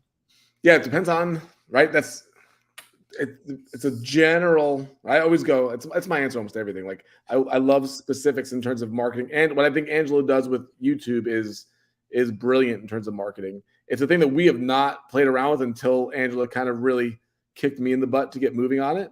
And so I can't speak to that because that's all new to me. I wrote a book called The Wealth of Connection, and I don't consider myself a marketer in so many ways. And some people might push back on that. What we were just talking about is the heart of what I do. We've built every business through relationships, and it's never been through viral posts. It's never been through paid advertising. It's always been take the smallest amount of people possible that you can serve, over deliver on them, and then let them talk about you. And that's always been our approach. That was the approach from the very beginning with weddings. That was with photography. When we shifted to this industry, now we run masterminds and memberships and communities for entrepreneurs, and then now on to memberships. And it's always been that way. So we're kind of limited in the. I think Angela would laugh at my marketing techniques because it's so caveman-like, because we're not doing all this crazy amounts of content. Like, we're starting to build that up. But we've been six figures and beyond every year we've been in business, and we never spend money on advertising. We never spend money on marketing. Marketing to me is relationships. That's what it is to me. Marketing to me is really serving the relationships that you have and the clients that you have. And if you can keep in touch and over deliver with your clients, if you can keep in touch with potential clients, if you can keep in touch with just friendships, if you can give thank yous, if you can give compliments all across the board, I can't even tell you how many times I sent a personal message and they'd be like, I was just talking to somebody that needs what you do. How do I? Oh yeah, here's the link. It's almost like I consider myself the Mr. Magoo of business. I walk around and I'm kind of clueless and I'm falling off the cliff, but I'm always walking forward and things always seem to work out. And it's not some grand plan of how do we get all these people onto the list. It really is how do we do the work that we love doing? How do we over deliver on that work? Be passionate about whatever it is that we're doing and do work that people talk about. That's, I think 70% of business comes from word of mouth is the latest stat that I heard. I remember listening to a podcast. It was a podcast guru, and he was talking about 75% of podcasts are found through word of mouth. He blew past that line and spent 59 minutes talking about all these other marketing techniques. And I was like, you just said that 3/4 of this was word of mouth, but now you're going to tell me about these obscure little marketing things that at best are a percentage of 25%, where how about we focus on word of mouth? So that's I have to tell you about word of mouth, and word of mouth can be self-created. And I laugh because there was a guy out in the street and he was pressure washing one of the neighbors' yards. at the driveway. And so my husband went out there, ran down a couple houses and said, "Hey, can you give me a quote on my driveway before you leave?" And so the guy drives up and he's finished with his job now. He drives up, knocks on the door, and he said, "Hey, I would love to give you a quote on the driveway. Can both of you come outside and show me what your priorities are?" And I Mm. said, "Sure, it's going to take just a second." So we both go outside. Now he'd met us both. My husband left and went to work or something. And the guy stays and he said, "I have time right now." I said, "Great, do it right now." So he stayed and he did the job. So when he was done with the job, I went out and I said, "How much do I owe you? And, do I need to sign anything or whatever?" And before he answered my question, he went and he stood by his truck, and his truck said pressure washing on the side, and it had his phone number and everything. And he puts his arm up on the side of the truck and he kind of like strikes a pose. And he says, "Is this where you want me to stand for my picture that you're going to post on Nextdoor to tell people that I was here at your house?" And I said, "That's perfect." And he was like kind of standing there against his truck so you could still see the name of his business and then his phone number and whatever. And he didn't ask me, "Are you going to post a rating and review?" He didn't say, "Did you like my service?" He said, "Is this where you want me to stand for my picture that you're going to post on Nextdoor?" And then I was like, perfect. So I take a picture with my phone, right? And then he says, "You are on Nextdoor, right?" And I said, "Oh, yes, absolutely," as I'm posting it to Nextdoor. And he said, "So great news." He said, "If you're posting that, I'd like to say thanks, and I'd like to give you a slight discount before you give me the payment." And I was like, wow, like I got a discount, right? I don't know if he marked his prices up and then just said it was a discount. I don't know. Didn't But he matter. gave me a slight discount as I'm posting, like, absolutely, I'm going to post for you, right? Leaving him a great rating and review. Here's the guy, here's a picture, here's the name, here's his phone number, here's all the things. And he made it easy for me to do it. It didn't sound begging like, "Hey," and it wasn't after the fact, like 2 weeks later when I forgot that he was there. The guy came out of nowhere. He did the job right there on the spot. I don't know if he did a good job or not. I mean, it looked nice. I mean, yay. Yeah. But I loved his approach. And so we can do something similar in our business where we are taking the exact moment and we are creating those word of mouth moments. And I want to highlight this question along with another question we had that came in because Jamie, that was a great question. What are some marketing ideas to get new clients? And I want to tag it with this one. How can I increase sales through social media? The social media, and we've done this a lot in the cleaning business, but what we do is we call it attaboys. Now, if somebody were going to give you a pat on the back, it's like, "Attaboy, you did a great job," right? So what we do is don't repeat this. This is going to sound so arrogant, but we give ourselves attaboys. Mm. And we have somebody on our team that's in charge of the attaboy program. Mm. So what happens is this: when someone takes a course in our business, and we use this for every facet of our business, regardless of what business we're in. When somebody takes a course in our business, they say, "Hey, check it out. I got my certificate." All right. Congratulations. You got the certificate for taking this course. Now you know how to read the pH scale in the cleaning chemical course. And then when we post that on our social media, we got the person standing there with their certificate. And what happens is now you know how we gave a feature of the product that they benefited from. And people are like, "Oh, they got a certificate for chemical safety." Like, I didn't know house cleaners were supposed to have that. And so now they click the link because now they're thinking, maybe I should take that course as well. The next person that takes the exact same course, "Congratulations, Jennifer. You just took the chemical safety course and now you know how to read safety data sheets." And they're like, "Whoa, I saw the one about the pH and I didn't buy, but now you got safety data sheets." Like, I didn't know about that either. So we create the fear of missing out through this complimentary attaboy program where we're giving out attaboys to someone else that used our service while we add in one feature of our own. So if you're doing this in the cleaning business, you take a before and after picture and you might only post the after picture, right?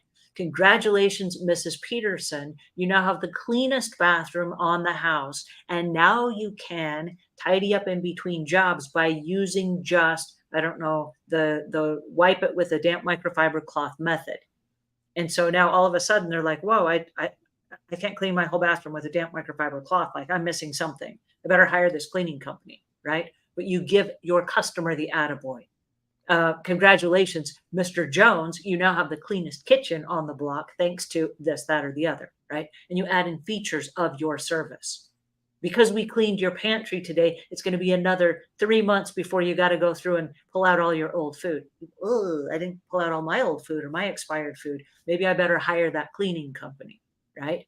And so what we do is we call the Attaboy program, where instead of us bragging about us, hey, buy our service, you're going to get 3 hours of your time back this weekend, or enjoy the things you love, hire our cleaning service. What we're doing is we're highlighting what they already have. We're highlighting their success already. We're highlighting their achievements. And then we're adding in one feature or one benefit that they got as a result from working with us. Now they can do this. Now they know this. Now they're different this way, right? And then people are like, my cleaning company doesn't do that. And now they have to hire you. So I would use that for social media that way. We call it the Attaboy program. Love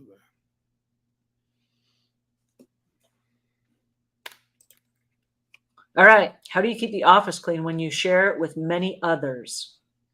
This is a good question. You want to take that, Vincent? No. Okay. Well, I'll take it then. I thought you were talking about like cleaning an office. I'm like, I am not the expert. Are you talking about my office? You're talking about clean? Like I'm confused. That's why I said no. How do you keep the office clean when you share it with many others? So I will take this one. We do have in my home office, I've got 10 employees that come and they work out of my house every day. And so how do I keep it clean? I start with it being clean.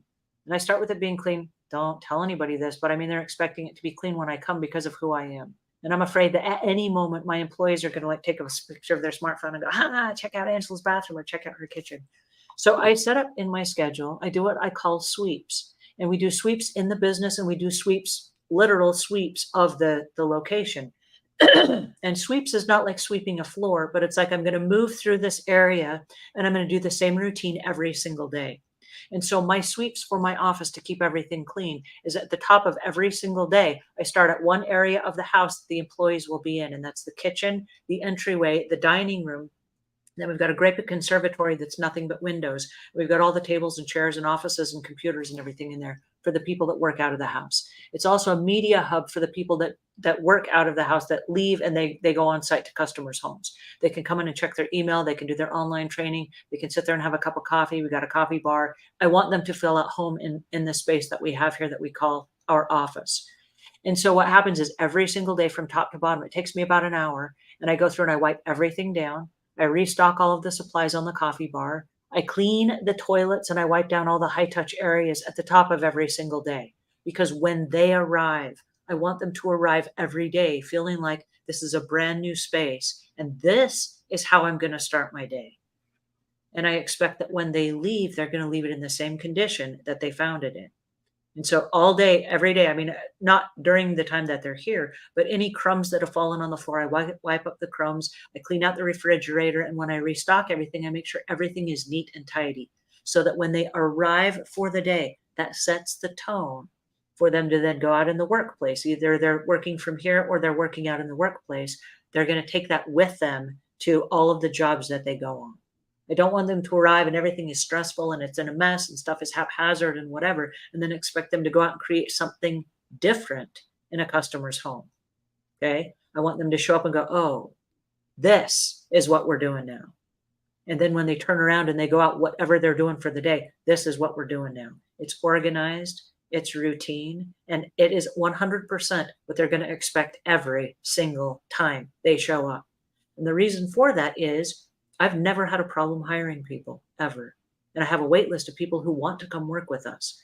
And we don't pay the most amount of money and we're not the best place to work, but there's a consistency. And it is absolutely undeniable. So that when people show up for their jobs, they know exactly what's going to happen when they walk in. There's a certain company culture that happens every single morning. And how do you keep it clean? You keep it clean because you respect the space that you're in. And when you respect it, other people also respect being in that space. And if they eat something in the room, they clean up when they're done. When they have trash, they don't throw it on the floor. They throw it inside the garbage can. When they have drinks that are empty, they put them away or they throw them away, right? People clean up after themselves because that's what we're doing now.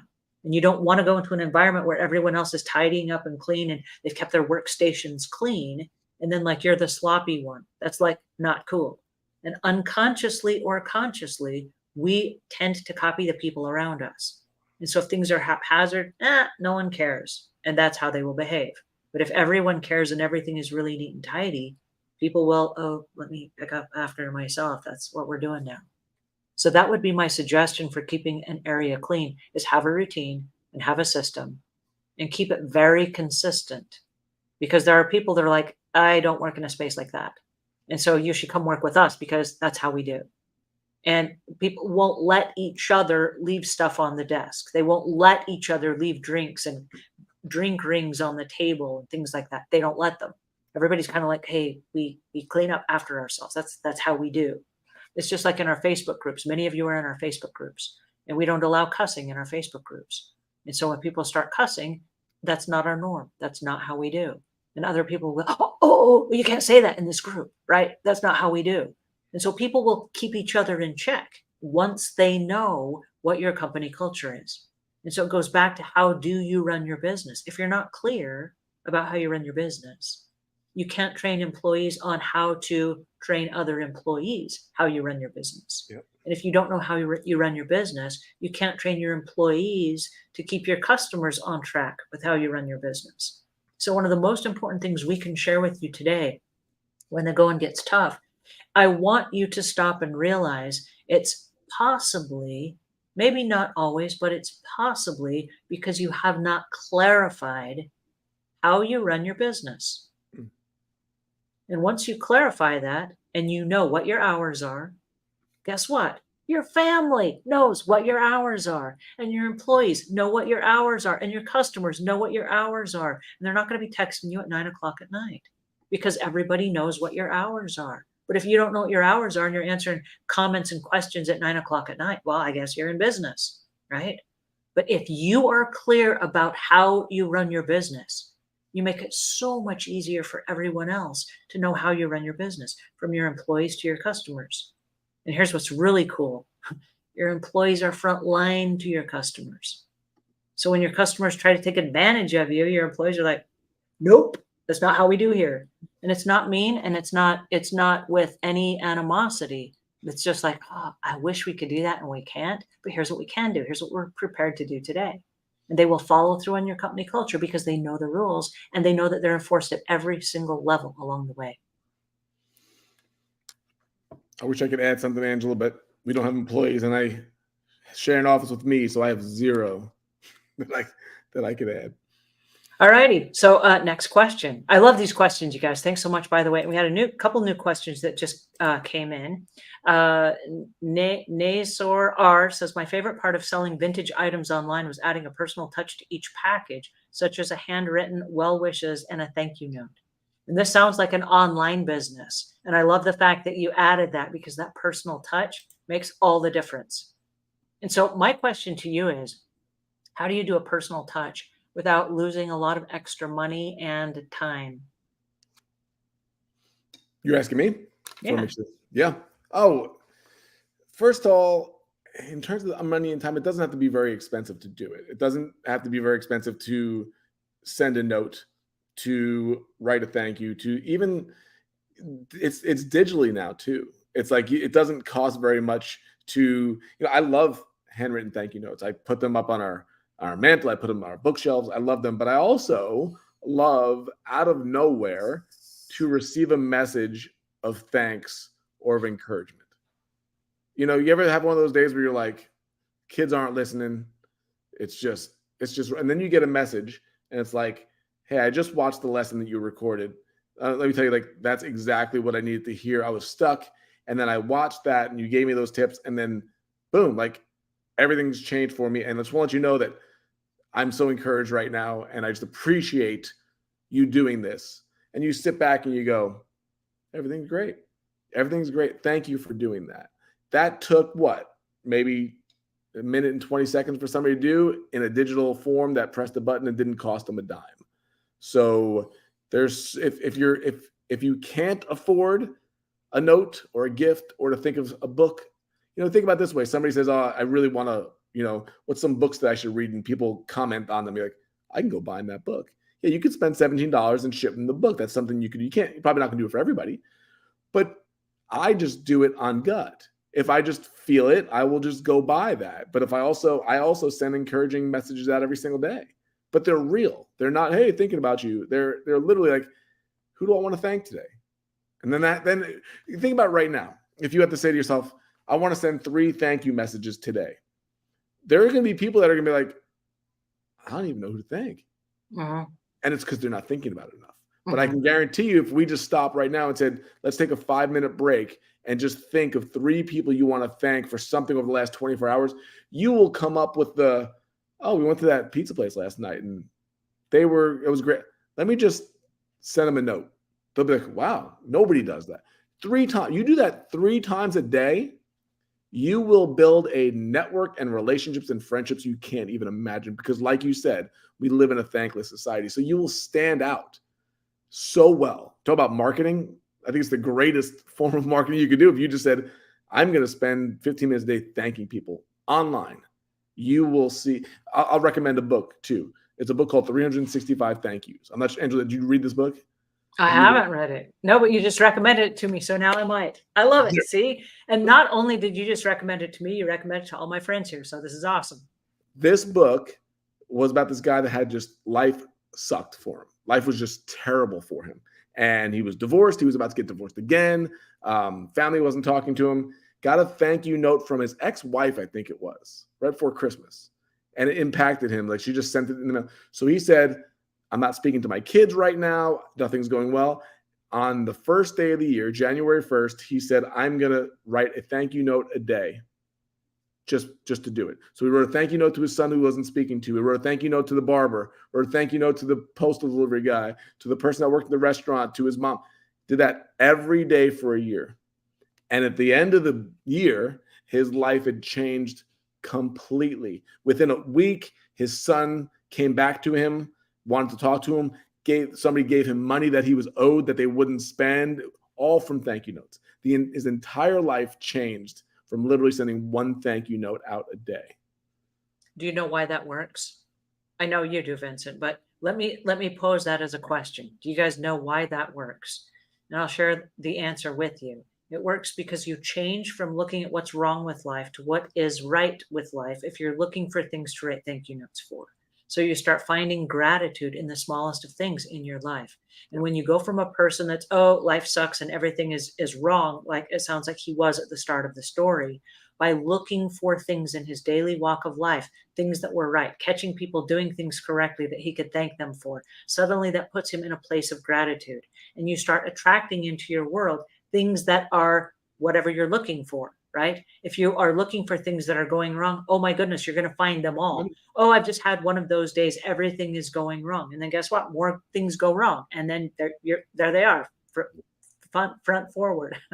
But if you look for things that are right and you try to catch people doing things that are right and you thank them for it, all of a sudden people will jump through hoops to try to do more of the same. We learned in Psychology 101 that people behave based on the rewards they're given. So if you pay attention to a particular behavior, you're going to get more of that.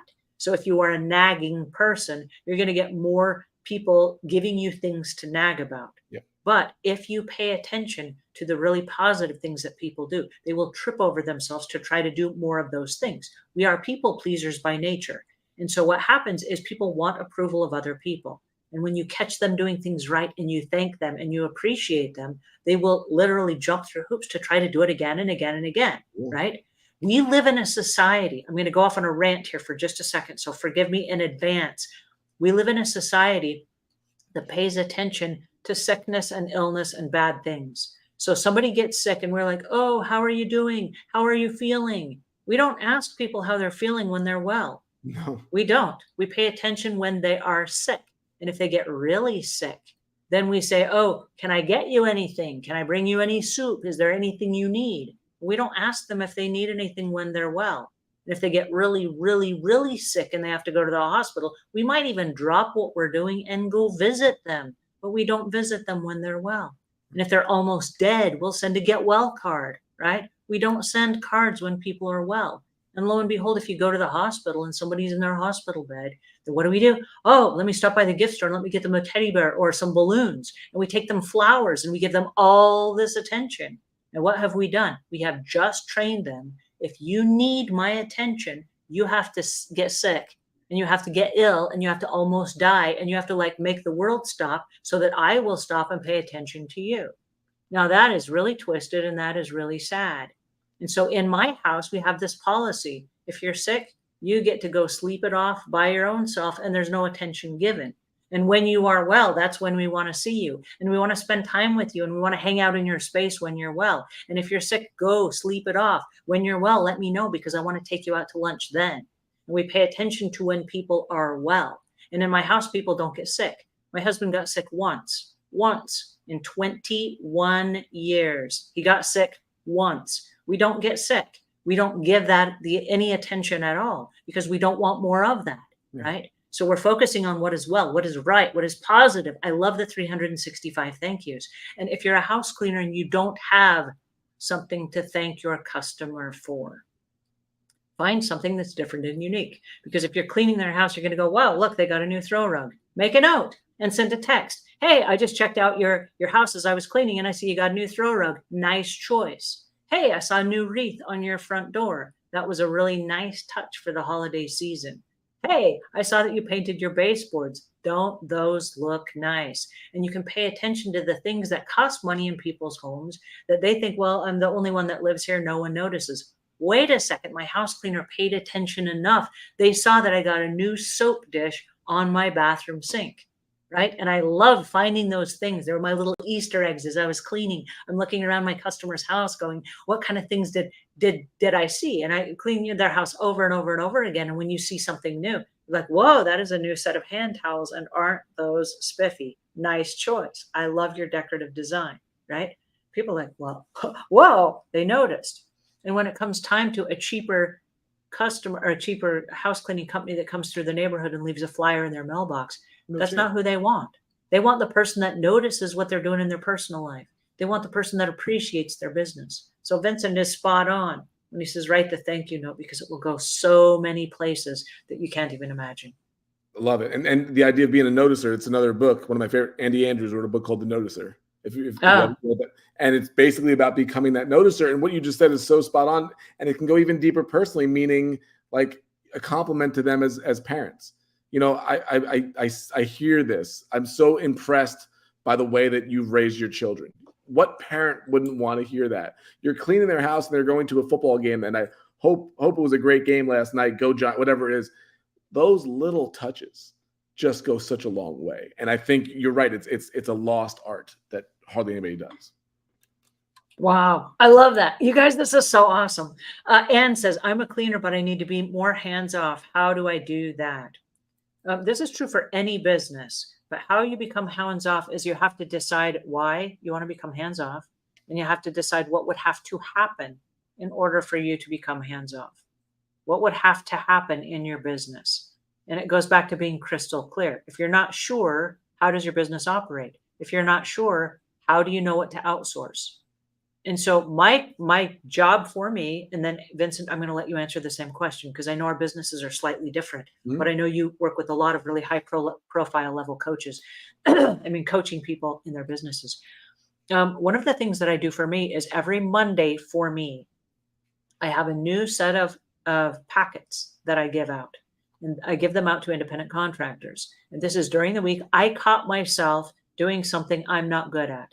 And so I put it together. And if I was going to be more hands-off, what does that look like for me? Well, that looks like for me, and I'm going to be ugly here for a minute, going back to what we just said, I'm not going to write the thank you notes myself. I'm going to outsource those to someone on my team that can write those thank you notes for me. Okay. And so if I was going to outsource something, I'm going to use that as an example. What would have to happen for someone to write the thank you notes for me? I would have to have a list of all the things I was grateful for, the things that I noticed. I would also have to have a way for them to write the notes. I would also have to have a spreadsheet, either with an email address, or if they were going to send it via email or text, I would have to have phone numbers and I would have to have email addresses, right? And is this the same person that could also send a hi, happy birthday I noticed it's your birthday today, right? Is that a dual task that this person could do? What would have to happen for me not to be that person? What would have to happen is I have to have a little program of what that looks like. The next thing I have to know is on a scale of 1 to 10, how important is that task to me that I outsource? And if it takes me 20 minutes out of my day, let's go back to the top of the conversation. If my time is worth $65 an hour and it takes 20 minutes out of my day, I could pay somebody $20 an hour to do that task for me, right? So if I outsource that task, that's in alignment with me not doing it myself. So what do they need to do on a scale of 1 to 10? How important is that? Is that a 10? It must be done every day. Or is this something that on a level 5, they could do it at their leisure throughout the day or the week, right? So I have to rate it in scale of importance to me. And then I have to put a price tag on it. How much is this price worth? Then I have to template it and I have to give it out. Every Monday, I give out my packets. And I have independent contractors that work for me, some for 15 years. And they'll show up and they'll say, what kind of packets do you have for me this week? And I'll say, I got a weird one. And my goal is to sell it. I need someone to write happy birthday cards and thank you notes to my clients. And then I have people that say, well, I do this other task, but that's something that I know how to do and I'm good at that. And I would like the extra $20 a week. So I pick that job and I go, great, here it is. It's yours. I have a personal rule. If you take a job from me, you're saying, I got this. I'm not going to micromanage you. I'm not going to track you down. I'm not going to hover. I'm not looking over your shoulder. You say you got it, you got it. And if you got it, that's awesome. The job is yours. If you don't got it and you didn't do a very good job, I'm not going to give you the next job. Okay. So you have to follow through on what you say you're going to do. But I let people show up. And every Monday morning I have a meeting and people show up and they're like, hey, what do you have for me? I say, oh, I got all kind of weird, crazy stuff I'm doing this week. Who wants this? And people, I want that job. I want that job. I want that job. And every week, my goal is to have packets on Monday that I can outsource to other people on my team. And if by chance I need a packet before Monday, there are a whole bunch of other people on the planet that can do it. And I've run ads on Nextdoor like, hey, I have a weird little project I need help with. Are there any of my neighbors that want this package? I can go to Fiverr.com. I mentioned it already. And I can outsource some of those projects to someone in the gig economy. You do not have to do it all yourself, but you have to be 100% crystal clear about why you want that project outsourced, what it means to you, and how much are you willing to pay, and what is your priority for it. And then the next thing that I recommend is to know enough about the project that you know if what you're getting in return was worth the money. Like if I'm outsourcing SEO, for example, that's a big word, but what does it mean? And if you don't know and you don't understand SEO, don't outsource it. Because when the finished product comes back, you're not going to know if you got what you paid for. But if you have a checklist and you say, this is exactly what I'm expecting, when it comes back and it's exactly what you're expecting, you go, ta-da, here's the money, and you pay them for it, right? All right, Vincent, how about you? How do you work less hands-on? We come at it from, it couldn't be two different worlds. And I'm in awe when you explain how you build your team. I am a classic control freak solopreneur. Right? So I couldn't be more different. So here's the way I approach it. And this might not be the way that you can see it right now. I have a hard time doing so many things that Angela talks about because of my control freakedness or my just tendency to be a creative solopreneur. That's like, none of that stuff makes me feel really good. It's uncomfortable. Nobody's ever going to do it as good as I can. Like I have all those same classic symptoms. What I figured out to do, and it's a completely different world of what Angela's talking about, is taking what I know and creating something that can earn me revenue on a one-to-many scale, which isn't hiring a team to do more cleaning for you. I would coach and finagle and work like, hey, what is it that you could do that you could start creating content on and start making connections on to where you can teach this in some way, or you can guide in some way, or you can lead in some way. And now say let's say it's coaching, right? Very quickly, you can go from one-on-one to one-to-many. Once you keep answering the same questions over and over again that people get, you go, hey, instead of me talking to you from 3 to 4 on a Tuesday, why don't I talk to 15 of you at 3 to 4 on a Tuesday? Right? And we'll answer your questions and we'll do kind of what we're doing here, but more, intimate. and you're all going to pay me. You'll pay me less money than you would 1-to-1, but I'm happy with that because it's only 1 hour of my time. Now, okay, that's 1-to-15. What if we could do that 1-to-100? What if we could do that 1-to-200? Now, all of a sudden, you've created yourself. Now, it's not this easy, but it happens, and we've done it multiple times. Now you're earning yourself a 6-figure income, and literally your entire audience only expects you for 1 hour plus possibly a group to be a part of that. You don't have to be the main cog of anyway. That's how I did it. So literally, Tim Ferriss wrote the 4-hour work week. We had the 3-hour work week. I have the 3-hour work week where there's 3 hours a week where people expect my time. And then everything else I do on my own. And if I want to write books, if I want to create content, if I want to have conversations, if I want to be on with Angela for 2 hours, we've created it because I can do it. Now, the work, no. There are some weeks where it is, like if we're traveling with the kids or if I'm sick, whatever, I don't have to do it. But it also allows me to over-deliver in everything that I do. Meaning, if I want to reach out to a client and check in on what they're doing and just get on the phone just because I want to, I've built in that freedom. If I want to do like Angela, do videos, do 26 videos in a weekend because I can just go do it. So time freedom is the most valuable thing in my life, more than financial freedom. Financial freedom's up there, but time freedom to me comes first because time freedom then leads to more financial freedom. I would rather have more time and a little bit less money than a lot of money and no time.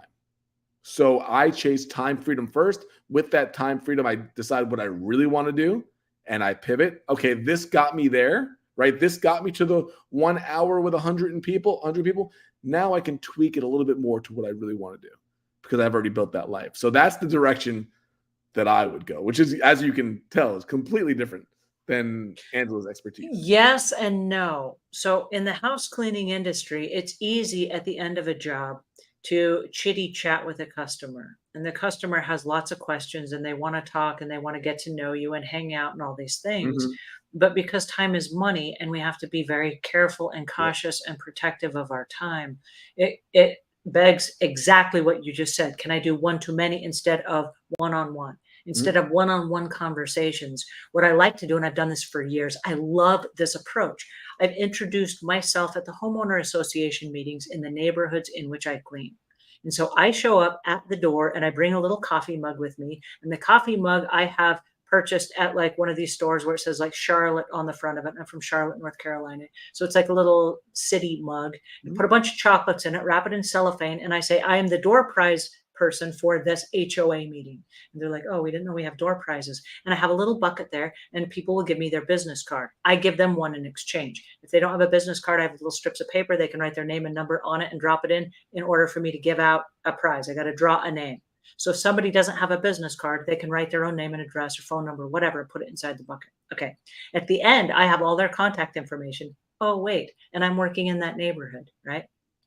But here's the catch. When you talk about one-to-many, you're now positioning yourself as the expert in front of a room of homeowners who have the capability and the power to hire you, right? And you cannot give away a door prize. You cannot. It is impossible unless someone says, oh, it's now time for our door prize. Angela, do you have a door prize? And I say yes. And they say, stand up and address the crowd. And you go, oh, yes, thank you. Hello, I'm Angela. I'm the premier cleaning company in this neighborhood.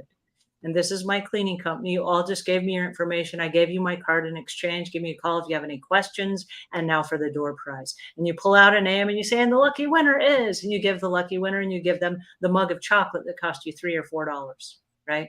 So the reality is, you are endorsed by, we call it third party endorsement, by the person that's the HOA president in the neighborhood that made you stand up and ask you to introduce yourself to everyone in the neighborhood, right? One-to-many.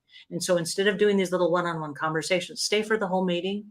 And at the end, you can say something like, I'm going to hang out here during this whole meeting, and I'll probably hang out in the parking lot after it's over, and I'll answer any house cleaning question you have. Boom. Love it. You will be in the parking lot, I promise you, for 3 hours after every HOA meeting, and stand there because that is your sales pitch. Instead of spending an hour with every single customer at every house you clean, stand in the parking lot after the HOA meeting and answer all of the questions because they're going to come at you from every person. And guess what? After they spent time with you, I didn't have any questions, but I'm just kind of listening in. They're getting to know, like, and trust you. And what happens is when they hear your comments with the neighbors, oh, yes, you're there in the neighborhood and you did this and you did that, whatever. What they're doing is they're saying, would this person work for my house? Do I trust this person enough to have them come over and do a walkthrough in my house? How does this person deal with elderly parents in the home? How does this person deal with pets in the home or with children in the home or whatever? Like, how do they do that? They're going to ask questions if they're not sure they want to have you come over. But by the end of an HOA meeting, you've spent $4 in a coffee mug, you've made 28 great friends, and guess what? Those people that do not hire you today will call you in 2 years from now and say, I met you at an HOA meeting like 2 Absolutely. years ago, and I see your car all over the neighborhood, and everybody in the neighborhood knows you. They saw your car, they saw you. You, of course, you showed up in your uniform, right, to the HOA meeting. They know what you look like. It's one of the best marketing tools ever, but it's just exactly what Vincent said. It's not marketing one-on-one. It's not meeting people and chitty-chatting one-on-one. It's valuing your time and doing it one to many instead of one-on-one. I It's love that question. That was a great answer, Vince. a great question. And it's brilliant because when you're answering this question to this one person over here, someone over here is nodding, saying that's exactly what I wanted to know. So you just saved a lot of time and still it's personal, which is what Yeah. people want. I love it. The flip side of that is once you have customers that know, like, and trust you, they are still going to want to chitty chat. They're still going to want to talk. And so you have to bring it back home again. And you have to say, I would love to chitty chat and I would love to catch up on your life and see how you're doing. But because I'm on the clock and you're my boss right now, I want to respect your time as I respect my own. So I'm not able to visit with you right now. But on Saturday morning, I go walking in the neighborhood.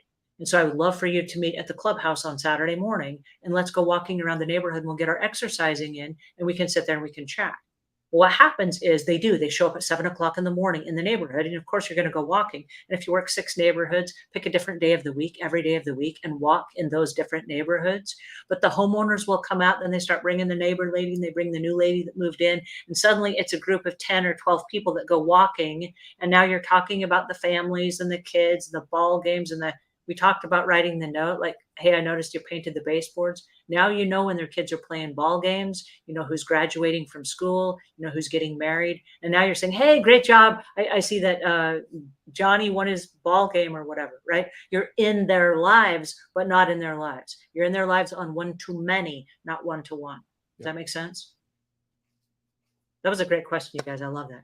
All right, our time is sneaking to a close. I think we have time for 2 more questions. We'll be really quick about this. This one says, I've worked in that time freedom and I feel the same way as homeschooling SAHM as well. What is SAHM? Stay-at-home mom. Stay-at-home mom. Stay-at-home mom. I was homeschooled myself. So I really appreciate all of the homeschooled kids out there and the parents that are willing to do that. That's what we do. And it's so valuable. So valuable. Love that. So I've got a question here that says, my Etsy shop was a retrospective orange and my notes were hand cut fabric oranges with unique leaves, which I wrote upon with a basic Sharpie. No big deal, but priceless. I love that. I love personalizing those and that you did that for your customers. That was awesome. All right. I have one more question here. Where do I hire the right people and what's the difference between a 1099 and a W-2? I would love to answer that in the notes after this, as far as the 1099 and the W-2, because that's a little bit longer of a question. Where do I hire the right people? This is a good one. Vincent, how about you take that one? I'm gonna leave it to again. I said, limited in a lot of ways. We don't hire. We don't have any employees right now. So we're building a solopreneur business out to scale. So I'm bringing it back to the boss, Angela. You're the one who do this. When it comes to the house cleaning industry, where do you hire the right people? The first thing that I do is I go to my happy customers and I say, hey, I'm looking to hire some house cleaners inside this neighborhood. You know how we clean and you know our standard of excellence. Would you or anybody that you know inside your house or any of your neighbors, are you looking for a job? Because we would like to hire you first. And the reason I like to go to my customers first is this. They watch us show up every week. They know how we dress. They know our level of professionalism. They know how we clean. They know how much money we charge.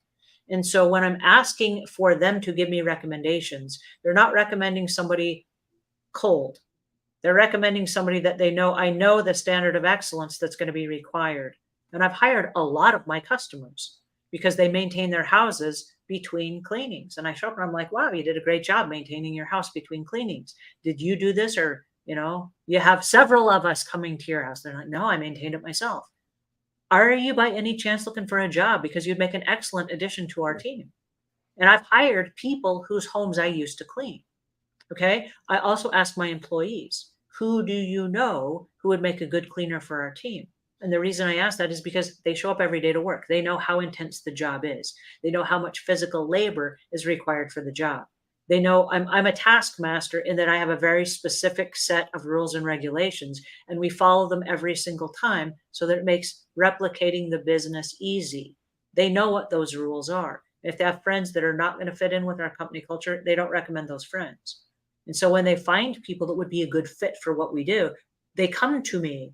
And I mean, I can't tell you how often people have come and said, oh, my friend needs a job here and she'd be perfect for our company. And we're not hiring. And I'm like, okay, let's give her a job, or let's give him a job. Right. So we've hired a lot of people that I'm like, how do you think we're going to make this work?